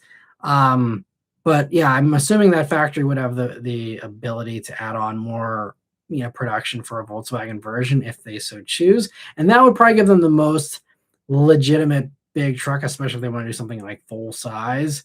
But I don't know if full size is the place to thrive, again, because then you're talking about a $60,000 truck. And, I guess maybe from a profit standpoint, it's, that's what Volkswagen, they're just, seeing dollar signs there. But I just think that's hard. Look at even Toyota, the biggest car company in the world, and look at how they struggle with Tundra, and they can't beat the Americans at their own game still. I don't know. Like, to me, like, if Toyota can't crack it, and Nissan tried and failed, I think that would be a fool's errand for Volkswagen to try and go for, full size or even a large midsize. Because even the big midsize stuff, Tacoma's, unstoppable there. And that's, I think, case in point. Toyota couldn't crack full size. They did crack midsize, but that's because they had, the good equity of the small trucks that they've been doing for a long time. Volkswagen's been out of the game too long to kind of carry into that goodwill, because anyone who had a Volkswagen truck back when that was a thing are, pretty old at this point probably. And, there's not a lot of people that remember those. So like, I think it's going to be hard. That's why, I don't know. I think that'd be kind of a leap. But we'll see what happens. It's possible if the Scout's having problems. And I know that most people want that range extender. Um, that yeah, that might be a challenge. I hadn't heard about that with the problems with the range extender. Hmm, that's a shame. Because that's everyone was so excited, and I'm even me. Like I was like, "Oh, this is gonna be a tough sell," and they said, "And then range extender," and I'm like, "Aha, that makes sense." I mean, the range extender even yeah, I don't know. Now I'm gonna sit here and play product planner, but like I wonder if they just drop the range extender would hurt them in the short term. But if you already know, Ram Charger is gonna, be coming soon, or is that what they're, or maybe they changed the name? Is it just called the Ram Rev for the range extender one now? I think Ram Charger is now gonna be the other thing. But with the Ram Rev, that's gonna be a range extender truck. Ford's doing that for Lightning for the next generation. That's gonna be a quickly crowded segment with again the top players. Maybe just leave the Scout to be the, electric Rivian, competitor instead, and maybe that's not the volumes they're looking for, but maybe that's the way to go then instead of having a problematic range extender that would maybe hurt the brand anyway. If they can't nail it, just drop it, and go to the electric one, which I think was the initial plan. And then they kind of, you know, pivoted to the range extender thing, maybe later in the development. And that's probably maybe why it said, hey, we're going to do the range extender without doing all the R&D to say, hey, does this actually fit? Does it actually work? Because it sounds like maybe they kind of put the cart before the horse there a little bit. And now they're in a pickle as a result, if the rumors are true. That's interesting, though. Thanks for letting me know that. I hadn't heard that. I'm surprised, honestly, that the old generation Scout fans are even paying attention to the new one, because I had assumed that most of them are probably liking simple, basic vintage trucks. And, the new Scout's kind of the complete polar opposite of that. But I'm glad that some of them are at least watching with interest from afar, if nothing else. But I'm bummed to hear that they're struggling with that potentially. And Lancelot says, I'd love to be able to buy an EV just for the quality of life improvement for me. Well, I mean, yeah, that's the great thing with the used market. There is pretty much, I'd say it's safe to say, an EV for every budget at this point. And I'd say a lot of times you get more car for your money than a comparable multi-year mileage gas vehicle. So I think, obviously buying new is nice, but if you're open to the used market, yeah, everything is very heavily depreciated. So there's a lot of good bargains on the used market. And that's why like the used market has been like taking off for EVs. The new market is growing too, but not as fast here with high gas prices. The people that are, struggling with high gas prices that are looking at EVs, they're price crunched. They don't want something new. They're looking on the used market. That's why I think something like I won't even quote the number because I'm not exact on what it is, but there's a big influx in used EV sales recently, which is a little bit hard to track, aside from CarMax and a few of the other big ones that can kind of announce that. But otherwise, it's hard to track used car sales. But it seems like there's a lot of interest in all the EV exclusive dealers are saying their foot traffic's way up and all that, for the used market. So, I think there's something out there for you, Lancelot. If you want to explore that, always happy to help. Because yeah, if you can avoid some of the less enjoyable parts of gas car ownership, the fill ups and the maintenance and all that stuff, definitely let me know. Happy to help you sort through that. And let me see. Grant Fox says, little late. My spot of the week was a 2005 Ford GT white with blue stripe. Haven't seen one on the road in a while. That's awesome. Yeah, I haven't seen one of those on the road in a long time too. That's a great spot. And thanks for stopping by. And also, sorry I missed couple of the super chats here. So Chad, thank you for a super chat. He says, my brother hasn't had any issues with his Y, but when we picked it up, there were multiple people that rejected their cars for build quality. Gotcha. Okay. So yeah, thanks for the clarification there. So yeah, so that's not great. There's multiple people that are rejecting their new cars there. So that yeah, clearly there's still some issues there, it seems. And also Darnell, thank you so much for super chat. He says, appreciate the live stream as always. Have a good week, sir. You as well. Thanks so much for stopping by. We'll keep going here for another 45 minutes or so for everyone else that can keep hanging. And let me see. So B. Mitchell says, the other interesting scuttlebutt from the International Harvester and Scout Show was that Slate benchmarked an original 61 Scout 80 pickup for its dimensions. Interesting. Because it's a lot bigger, right? So I'm not sure. Maybe it's just the proportions, kind of what they were referencing there. I mean, it looks fantastic. I don't know if you've seen it in person yet, B. Mitchell, but it's a really cool look, and I love the bench seat. I love the little horizontal bar speedometer, like the vintage ones had. I just think they did a really good job on it so far. Again, we'll see how the engineering actually plays out at the end, but I'm rooting for him. And thanks for the extra insight there. And Darnell also says wasn't a fan of getting the email for it from Ford hyping the Fathom, but no pictures of the car. Overkill for an electric pickup, in my opinion. Maybe you mean like for the name, or maybe you're talking about just the hype behind it. I think they just really are putting their whole marketing department behind it, because I don't want to say this is the Hail Mary for Ford, because I mean they have the F-150 and stuff, but I think it's the Hail Mary for the future, because again, I think Jim Farley really gets it. Like, this needs to work if they want to be in a good position in the 2030s, and be able to fend off the Chinese competitors, both here and abroad. And so I think that's probably why. I think it's just they understand the importance of this more so than a lot of other companies that are just acting like it's not there. Like the elephant in the room is not in the room. Breathing down your neck there. But anyway, Drive Detail, thanks for stopping by. And let me see. Also, B. Mitchell telling us to drink for the GR Corolla mentioned there, and we'll drink again for that. Catching up on the comments here. And Raphael says, I totally agree. I'd love the V8, but I'm happy with the V6 and a lower price as long as it sounds good. For the Charger there, yeah. They got to do something cheaper, whatever they do. I think even just dropping the all-wheel drive is an easy, quick thing. It should be very simple to make that rear-wheel drive. And I mean, if you look at like on Pacifica, for example, all-wheel drive is a $3,000 option. I don't know if it's the same price difference, for or what it would be for the Charger, but like you can drop even $3,000 just with that one change. Whenever you've had no problem selling all your other Chargers and Challengers by the hundreds of thousands with rear-wheel drive only, maybe try that. I mean, I know there's the Challenger GT and the Charger, you get the GT all-wheel drive too. So I mean, not all of them, but like a lot of high majority of them are rear-wheel drive. Why not start with that? That just again, it's one of those woulda, coulda, shoulda things. I'm sure it's hindsight's 2020. It's easy to say this now, but like even in 2022 when they're coming up with this plan or whatever it was, why choose all-wheel drive exclusively? Why choose years and years of high performance, expensive versions only? It's just not a good way to start off.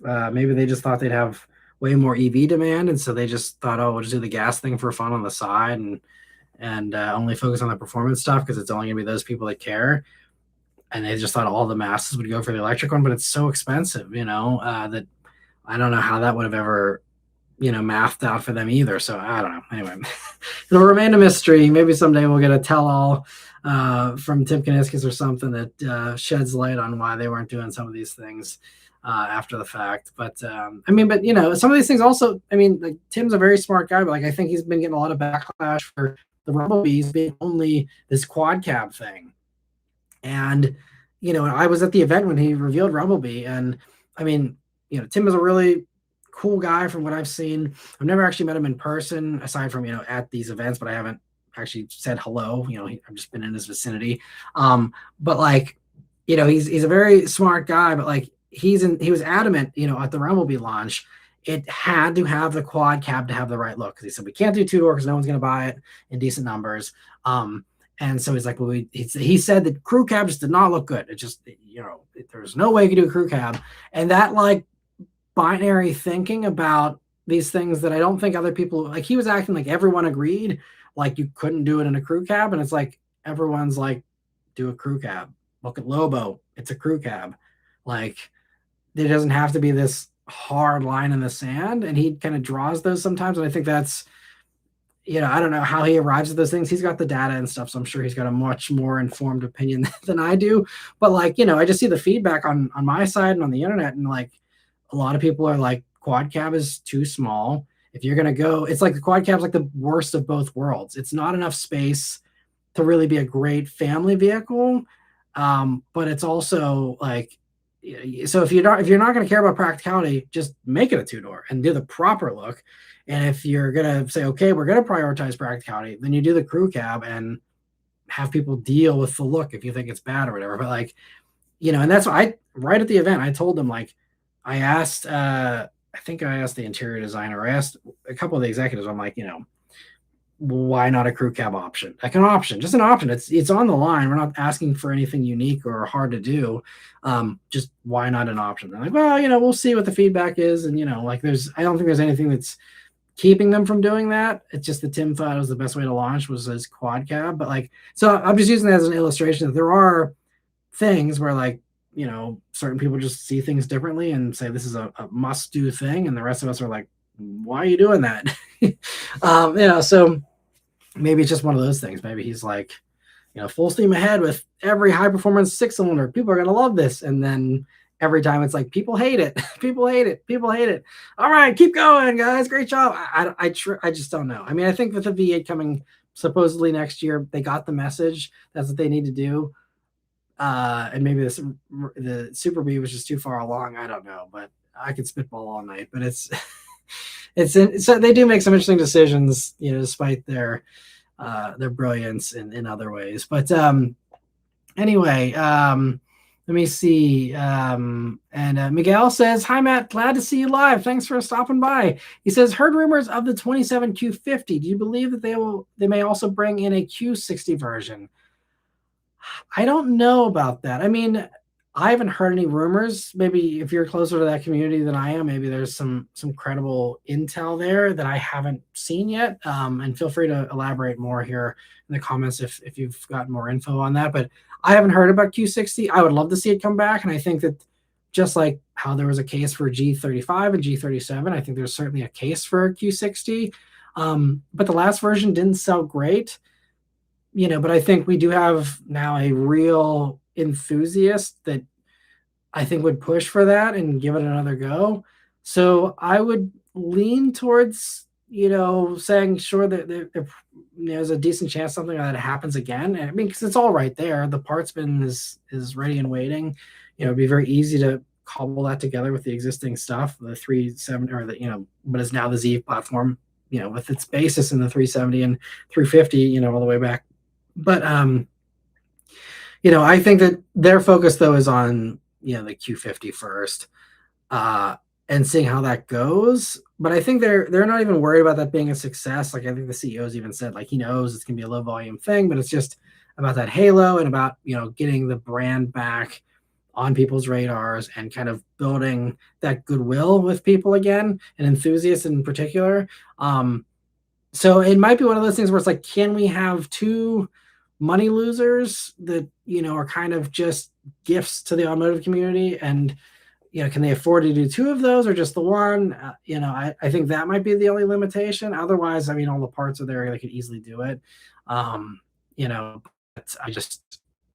I don't know. I think if you do want a Q60 though, I mean, I don't know if you already have one, but the current one is great. It's that same new motor that's going to be in the new Q50. It's the same twin turbo V6, 400 horsepower. You get that in the Red Sport 400 Q60, and it still looks drop dead gorgeous in my opinion. Sure, the tech's a little dated, but the last years you're able to get the CarPlay in it, I believe, and it's still a great car. Like I know there's obviously the desire to have something newer, but like honestly, find a clean current Q60 if you want one, and just enjoy it today. Like there's no need to wait. It's already here. It's a great car.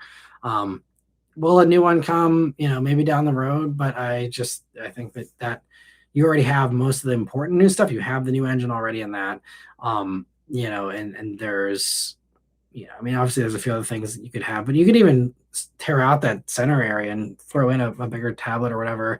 I'm sure there's conversion kits online and stuff you can do too if you want to really modernize the cabin. But like, it's a beautiful interior.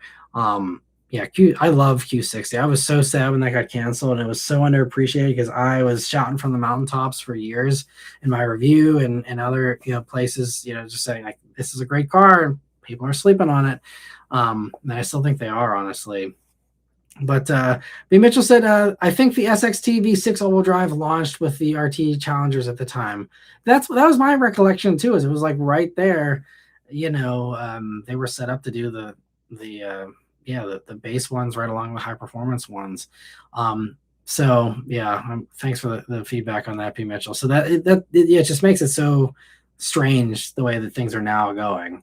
And maybe it's just some of the product plan was from the prior Tavares leadership that just kind of put some of the other stuff behind the ball. But even he, I'm sure, understood you need to do cheap versions, even a cheap electric version, if nothing else. Like they should have had a slow single rear motor.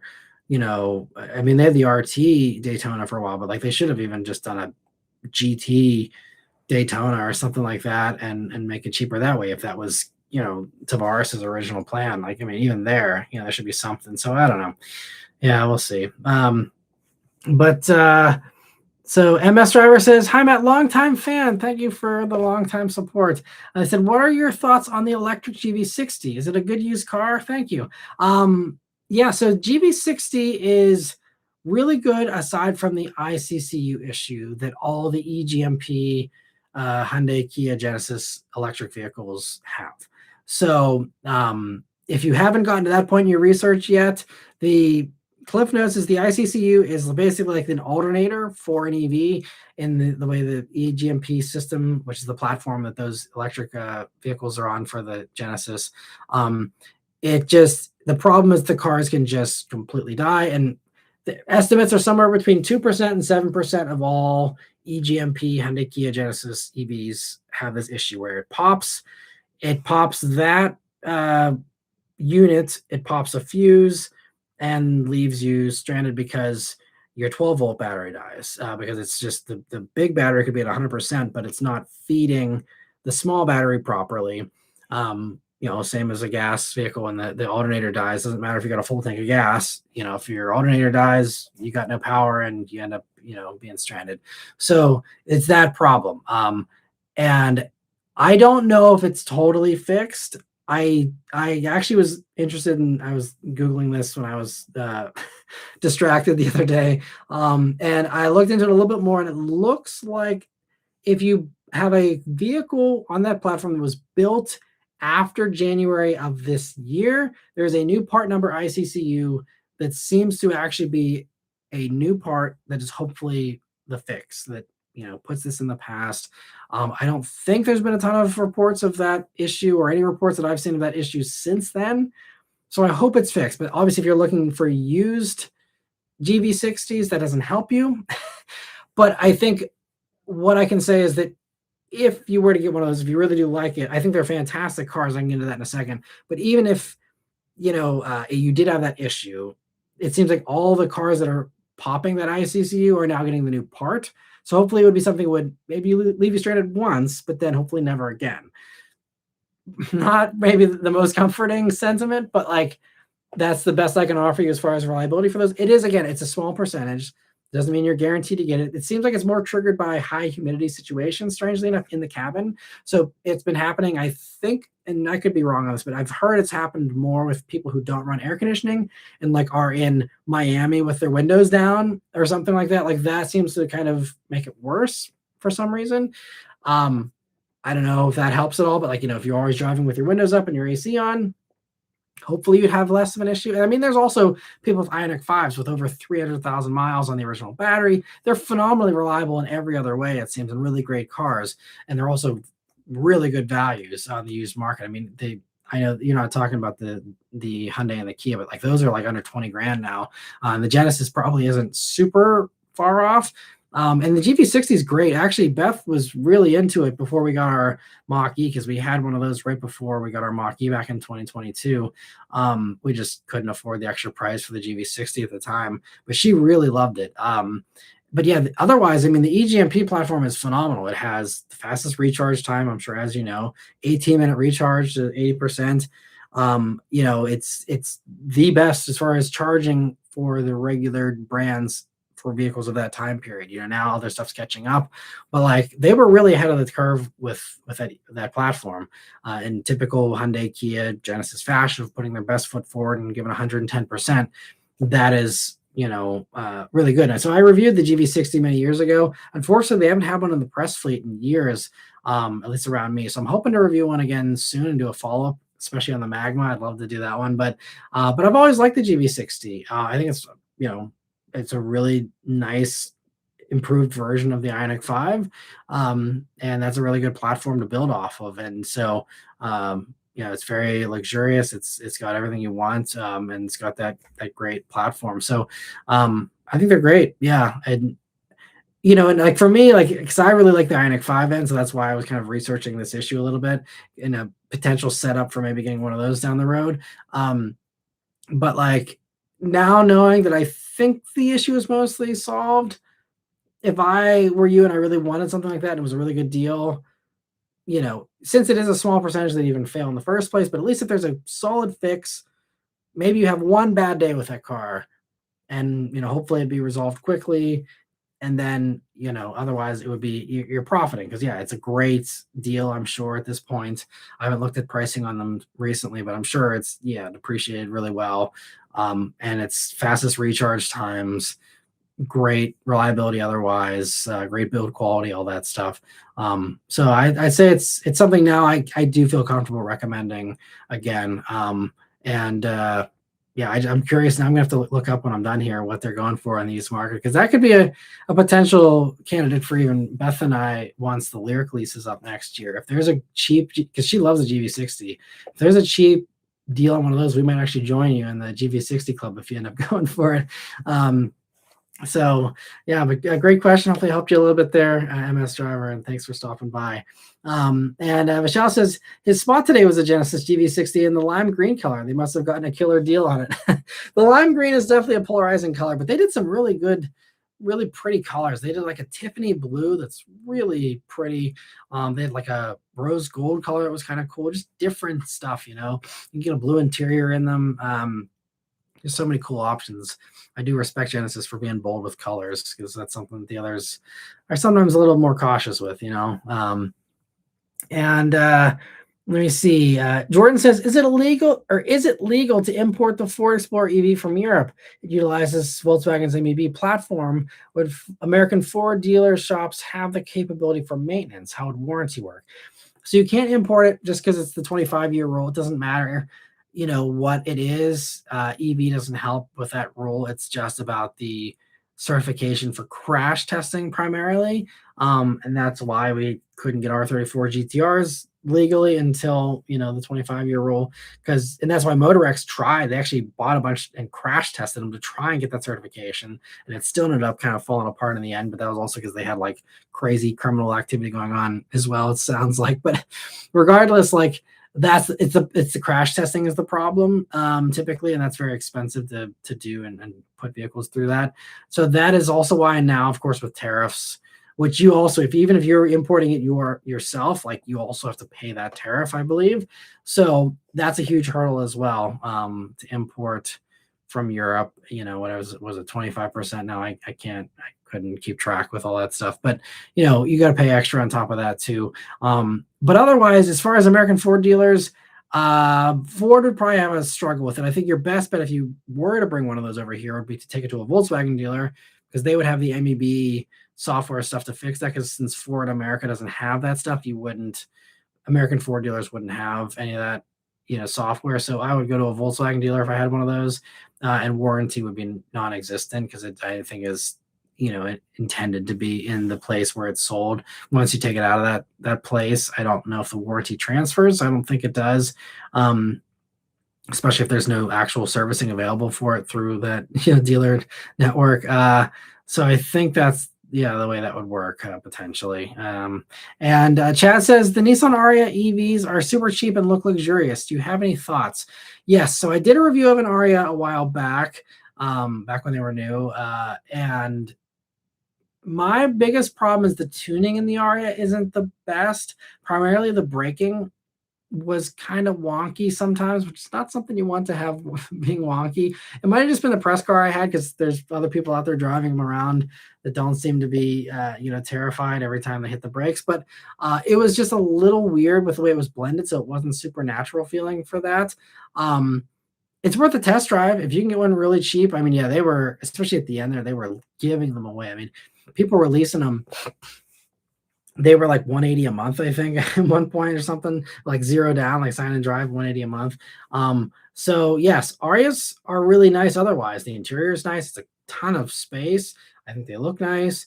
The performance and the EV stuff is all very average, nothing, impressive, but also nothing super disappointing. It's, I think 150 kilowatt, fast charging, all the usual stuff. But yeah, Aria is probably a really good value on the used market. I would just test drive the one that you're considering buying, see how it feels to you. If you don't have a problem with it, roll with it, and again, profit, because you're getting a really nice newer car for very cheap, compared to a comparable Murano that's going to be, 10 grand more expensive probably, or whatever, even used. So yeah, I think it's worth considering, but it's just, for me, as far as a new car goes and all the other competitors that are available, it just wasn't the best one as far as how it was executed. And let me see. Vishal says, I'm not a fan of Sheets gas either. If you remember when I had the Jetta, I filled that with Sheets gas and it caused the car to misfire. Completely sworn it off since. I only fill Costco gas. Interesting. Well, I'm impressed that Costco is better, but that's good to hear. Although I think, are they now top tier? I'm not sure, but wow. Yeah, that's crazy about the Sheets gas giving you a misfire. I guess I shouldn't be surprised, with everything I've been told, but still, that's crazy. And B. Mitchell says, speaking of PA, I saw a couple of the new PA license plates in Indiana talk about generic. Yeah, I've got thoughts about that, but that also kind of, yeah, well, so beyond being generic, and I mean, it says, like, for anyone who doesn't know, it says like "Let Freedom Ring," and it's got the Liberty Bell, and it's, but it is like very much a very just like white plate. But the problem that's been going on with those plates is that the zeros have a line through them, like a diagonal line through them, and a lot of license plate readers are mistaking the zeros for eights and sending like toll bills to the wrong people and tickets to the wrong people, and it's all getting confused because they decided to put a line through the zero in their infinite wisdom at the PA Department of Transportation. So that's been pretty problematic. Yeah, so they're not great plates. I'm glad that both of our cars have the old style, and hopefully we can transfer those over to whatever cars we get in the future. PA does have some cool vanity plates too, so if nothing else, I'll just go for a vanity plate for the next time. But yeah, definitely definitely want to avoid the iffy plates there. And Michelle says, minivans rule, would be my family car of choice whenever I'm at that stage of life. Yeah, fair enough. And I'm not paying 42 grand for a Prelude. Thanks for stopping by. He says, can we start a petition for a new minivan with a manual transmission? That would be cool. I think, not being funny, but I think like the best chance for something like that actually ever becoming a reality is going to be with these simulated manuals that we're going to start to see, pop up. I think obviously not the real deal, but with electric minivans in the future, I think you could easily put in a manual, or even if there's a dual clutch, again, like we're going to probably be seeing with an Elantra N or something like that. If you can do that with a manual shifter like the 12 Cilindri Manuel from Ferrari, and I think you could probably get there with that. So we'll see if someone ever does that or not. Volkswagen could really earn some goodwill back by throwing that in the ID Buzz. Could you? Since that's electric, it's ready to go. You could just put the shift points into that, and because they just introduced that for the Taycan, so it's in the Volkswagen Group, parts bin now to have paddle shifters with fake shifts and all that stuff in an EV. So that could be fun. Those last ones, it's like the van that has the history of being super slow and unsporty, but it'd be fun if we'd see a ID Buzz R with a manual transmission there sticking out of the dashboard. That could be hilarious fun. I'd be totally into that.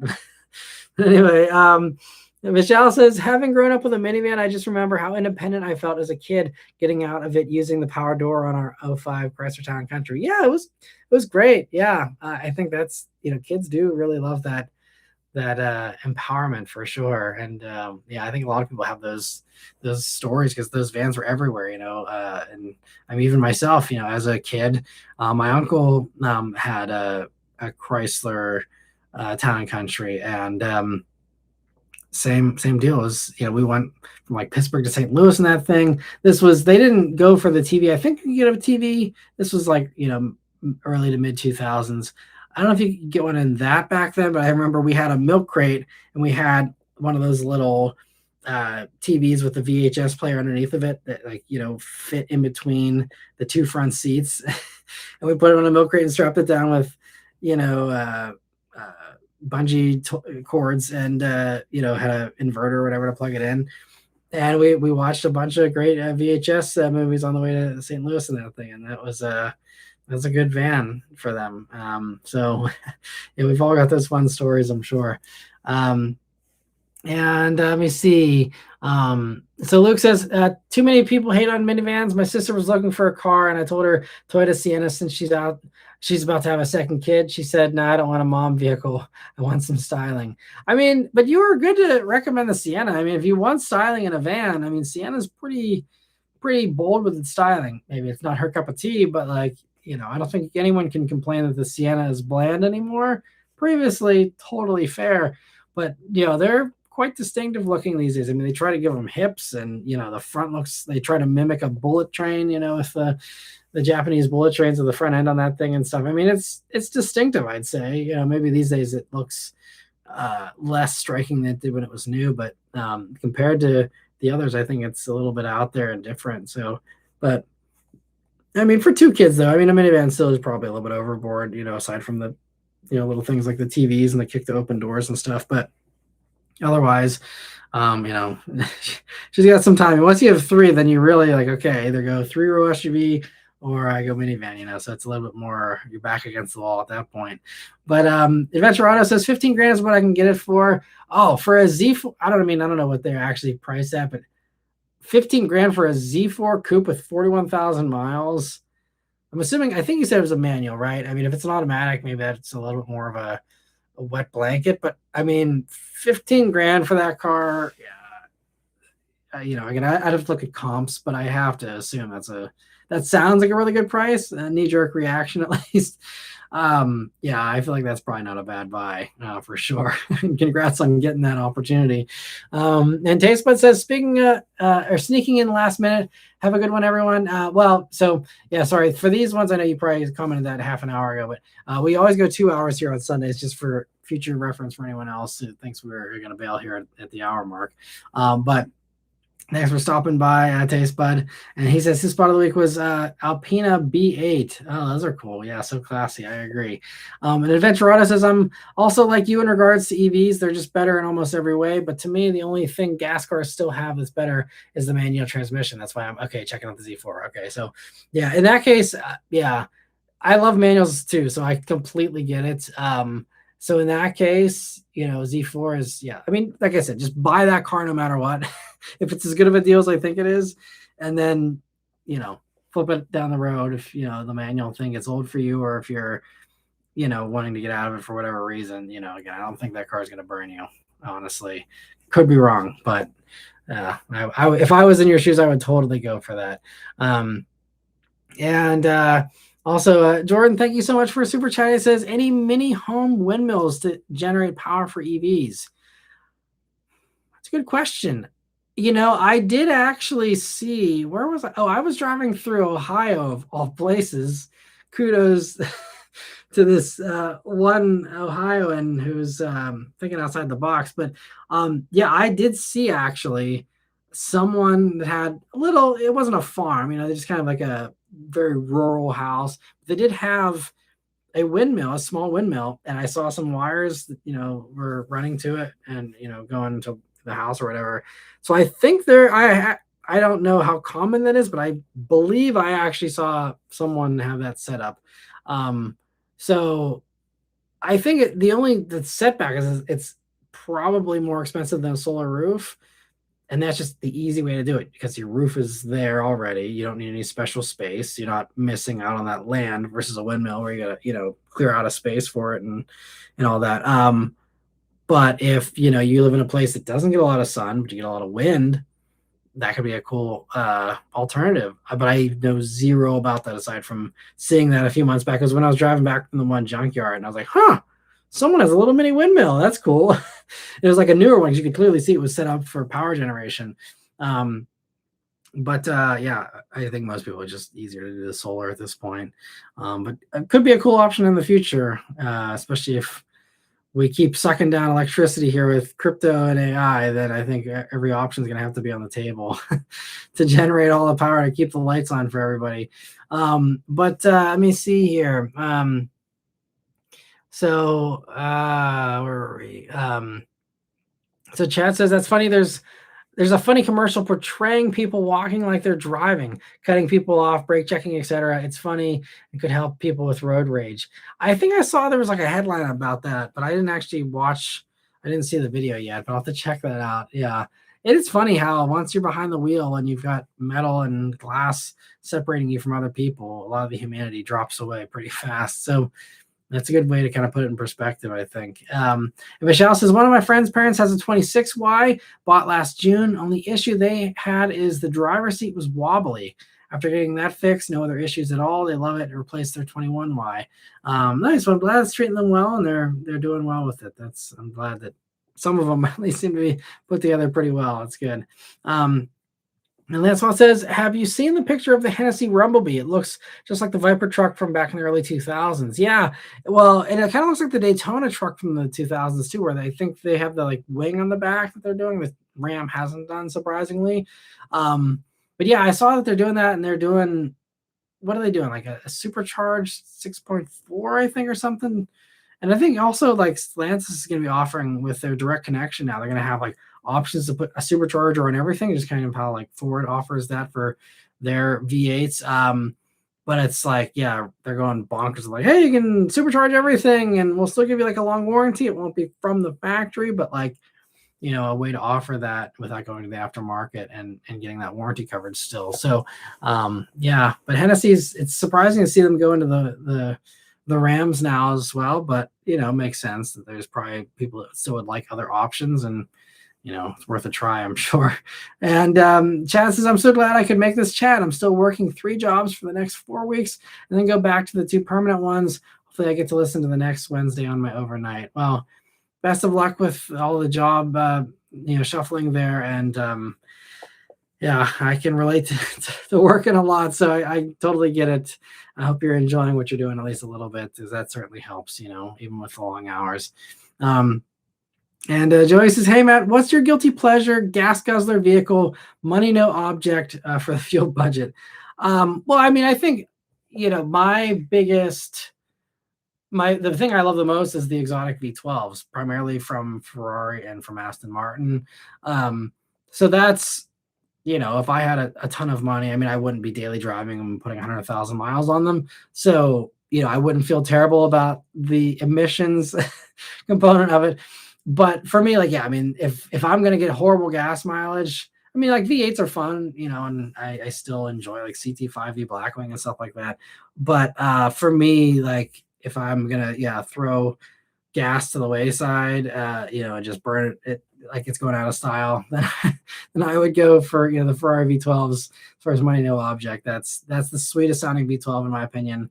Put it in the Pearl Songway, put it in the GTC4 Lusso, put it in the A12, put it in the 12 Cylindri. I don't care what it's in. They all sound phenomenal. I'd want one of each, and yeah, that's it for me. I love those V12s. So that's my guilty gas guzzler pleasure there. And B. Mitchell said, I doubt that Tavares really gave a rip about the North American market, part of why he was sent packing. Yeah, there's a good chance that's true as well. Yeah. And Miguel says, I currently have an 18 Q60. All right, so you're right there. The Neiman Marcus edition. Wow, and the color Solar Mica. That is a very rare car. Wow, congrats on tracking one of those down. Because my wife fell in love with mine, so she bought a 21 Q60.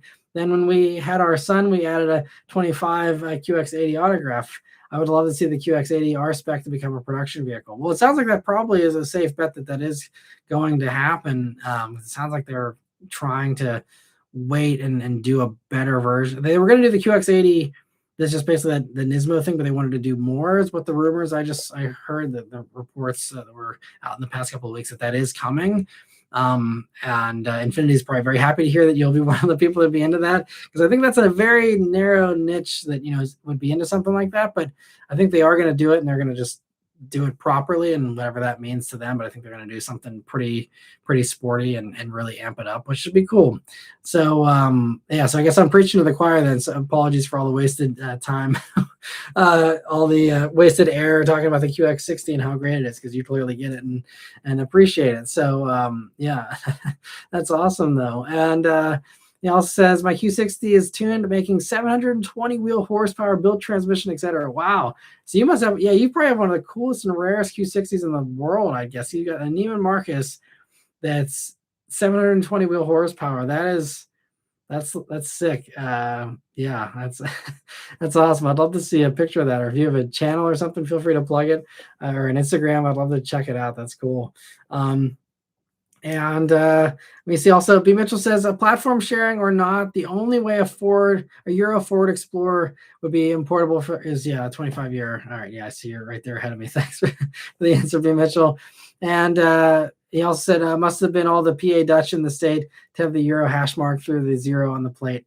Maybe that's it. I don't know. But if the PA Department of Transportation has any European slants, then they wouldn't be penalizing EVs as much as they are here, where I got to pay $250 a year to make up for the gas tax that I'd probably be contributing about $5 to if I actually had a gas-powered Fiat 500 instead of the 500e.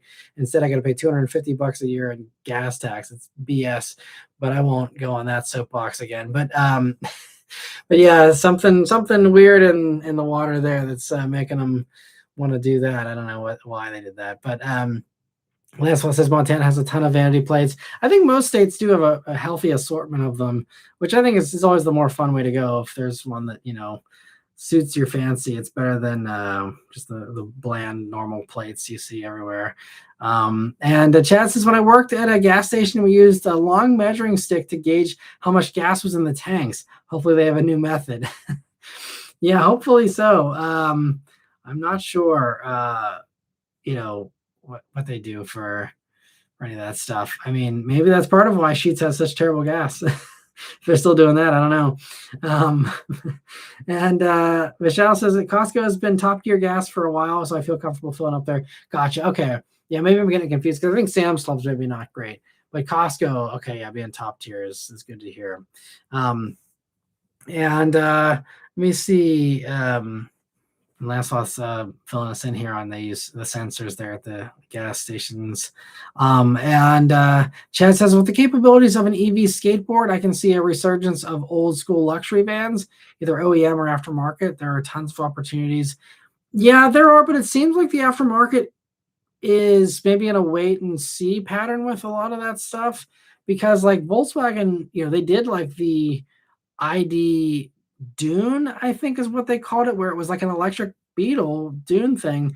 It was more so like a Dune buggy. It wasn't like a Beetle, but like the Myers Manx kind of thing, where they did an electric version of that. And they're like, look, see, like you could do this. Well, we can sell the MBB platform to people. You put whatever you want on top of it. And whether it's Myers or it's some other brand, can just go wild with that. But I think a lot of those companies are really small and don't maybe have the expertise to hire on people that know how to handle an electric platform like that, and properly engineer for that. And I think also just, again, how much demand is there actually? Maybe in a place like California, you could justify a cottage industry of something like that. But other places probably pretty hard right now. So I think that's kind of some of the hold up there. But yeah, I think the EV skateboard thing is absolutely, what you're going to see eventually with the custom car world and kind of customizing, whether it's conversion vans, luxury vans, things like that. And we do already see like even like school buses, are using some of these skateboard things, and they're kind of custom building them into their traditional chassis, but taking a lot of those off the shelf components And like that's how Bluebird is building electric school buses, which they are sold out for years because everyone wants those. So that's there are some of those industries where like they're jumping into that. But I think yeah, the smaller stuff is a little bit of a hard sell still. And Michelle also says that ours had the TV in the back with the headphones, remotes, and everything. A couple of my friends were jealous as their vans didn't have TVs. Those were the days. Nice. Sounds like yeah, you had the higher trim there, which is awesome. And also, he says, has there been any details on the hybrid system Volkswagen is going to make for the Atlas and the Tiguan? Will it be an existing one from Europe, or are they developing one for our market? Based on how slow it's coming over here, I have to assume it's a unique one for our market. But I don't know. Maybe it's truly going to take them that long to adapt a plug-in hybrid from Europe. But there was a new interview just, I believe, in the past week or so with an Audi executive I saw a report on that said that they're closely monitoring the market of when to bring in their plug-in hybrids, because they have all these plug-in hybrids in Europe. And the Audi executive said essentially, like, we can bring this over whenever we want. We can bring it over really quickly. It's just, is there a case for it? And if there's a business case for it, it can happen. But I think they're just, yeah, for example, the Q9 I just, did the tour of, that was just revealed, 2 weeks ago. That in Europe doesn't even get the V8. The V8 is only for, I think, North American market, maybe Canada, maybe Middle East, I don't know, but very limited. Like Europe does not get the V8 that we're getting in the SQ9. And they were really excited about the fact they even convinced Audi Germany to let them put a V8 in it for America. But I think that's a sign they're starting to get it. But like, the Q9, for example, has a plug-in hybrid option, I believe, in Europe. And so I think like for Q9, they could do it and they could have launched it with that. But I think they see that the market isn't quite ready for that. And people that are spending $100,000 plus on a Q9, they don't care how expensive gas is, generally speaking. And they're not going to be bothered with plugging something in. If they did want to do that, there's plenty of electric options that would probably be suitable already. Escalade IQ, stuff like that. They could kind of, be in that same price point and, have the big range and all that and kind of fulfill the same, market need there. So I think that they're kind of just waiting to see. I think a lot of these companies are going to let, like Jeep be the guinea pig with the Grand Wagoneer plug-in hybrid that's coming out here, I think, in the next year or so. I think they've really started dragging their feet on all that stuff, but hopefully they still put it out because I still think they're good ideas, especially these days with gas being the way it is and seeming like that's not going to improve much anytime soon. But so yeah, I haven't heard any new details, but I believe it's a unique hybrid is my understanding of what they're doing. Because otherwise, I think the plugins could already be brought over. I think it's going to have to be unique because Europe doesn't have regular hybrids. I don't believe it's just the plug-in thing, because that was the logical next step for their markets. But I think yeah, it's going to have to be something unique, most likely. And Lance also says the gas stations I've worked at have something called a Vita route to monitor tanks. It monitors level and water content. Oh, that's good. And B. Mitchell says they still actually use measuring sticks, and he has one. No issues with Costco gas, especially their premium. It's about $1 cheaper than the rest of the local markets. Nice, that's great. And yeah, it's wild. 30 years later, they still do the measuring sticks. That's funny. And Lancelot says sticking fuel tanks is fun. All of the fuel delivery drivers I've seen stick the tanks every time they brought in a load. I'm amazed and love that this is still a thing in our digital world. Yeah, that is wild. And thanks for the great feedback. It's funny that some of you have the expertise there on that. That's wild. And I love that the community were able to kind of answer these questions that I would be clueless on. So thank you guys for helping out there with that. And I see actually we're about out of time here. We've got about 2 more minutes if anyone else wants to say anything else here towards the end, but otherwise, yeah, I hope you guys have a good week here. I'll see you on Wednesday for the next, the 1 hour one here. And yeah, stay tuned for some more stuff. I'm hoping by the end of this week, I will have a fun review of something cool that I've been trying to review for a couple of years now. hopefully maybe by the very end of this week, maybe this coming weekend. We'll see. It depends if the weather cooperates with me and if everything else cooperates with me.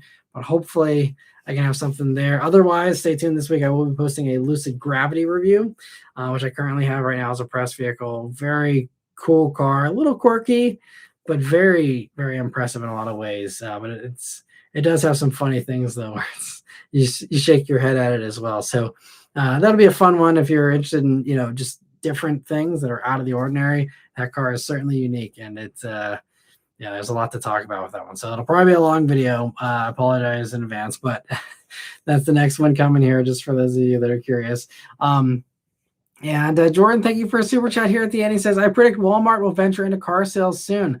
Maybe they will. I don't know. We'll see what happens. I think right now, their new venture, they've been putting a lot of EV stations up. I think they said actually in 2026, they've put up more electric charging stations and like DC fast charging, not like little level 2 stuff, like DC fast chargers. They've put up more, I think, than anybody else in 2026 here. And they're putting them up fast. And apparently the business is pretty good for them. So I think that might be where all hands are on deck right now to roll that out, because I think they're smart, as we're talking about Costco gas and Sheetz. If Walmart can, be the filling station of the future for, these large mega stores, I think that could be a very good position to be in. So I think they're smart to go for that. And so we'll see. But I think that might be the focus for now. Maybe car sales in the future though too. We'll see. Maybe that will be the way Chinese cars finally come in. Maybe they'll strike up a deal with Walmart and figure something out there. I don't know. But also, B. Mitchell says, just curious if the kiddo got the Matchbox Mopar or you did. Yeah, I ended up giving it to her. She's got her little collection and she likes lining them up and having them go around, and then she has the track set up for them, but she has them all nice and orderly. They're queuing very properly to to go down the loop. So the Mopar has joined the queue, and she enjoys playing with those there. So yeah, thank you again for that. I really appreciate it, B. Mitchell. Chad says, great chat and hope to listen in Wednesday while I'm working my overnight. Well, hope that you're able to do that, and hopefully overnights keep going well for you while you have to keep doing those here. And hopefully that only has a little bit more time to go before you can get back to a regular sleep schedule, hopefully. Yeah, thanks, Jordan. I see he says thanks for the live, but thank you for joining in. And also, Chad, thank you for the last super chat. Then he says, I predict a new GR Corolla. Cheers to GR Corolla. Great car, man. Live forever. And also, Linda, thanks for saying goodnight here. Hope you guys have a good evening here and a great week. I hope it's a safe, happy, healthy one for all of us. And I'll see you guys on Wednesday for the next one. Thanks so much for watching this one. Take care.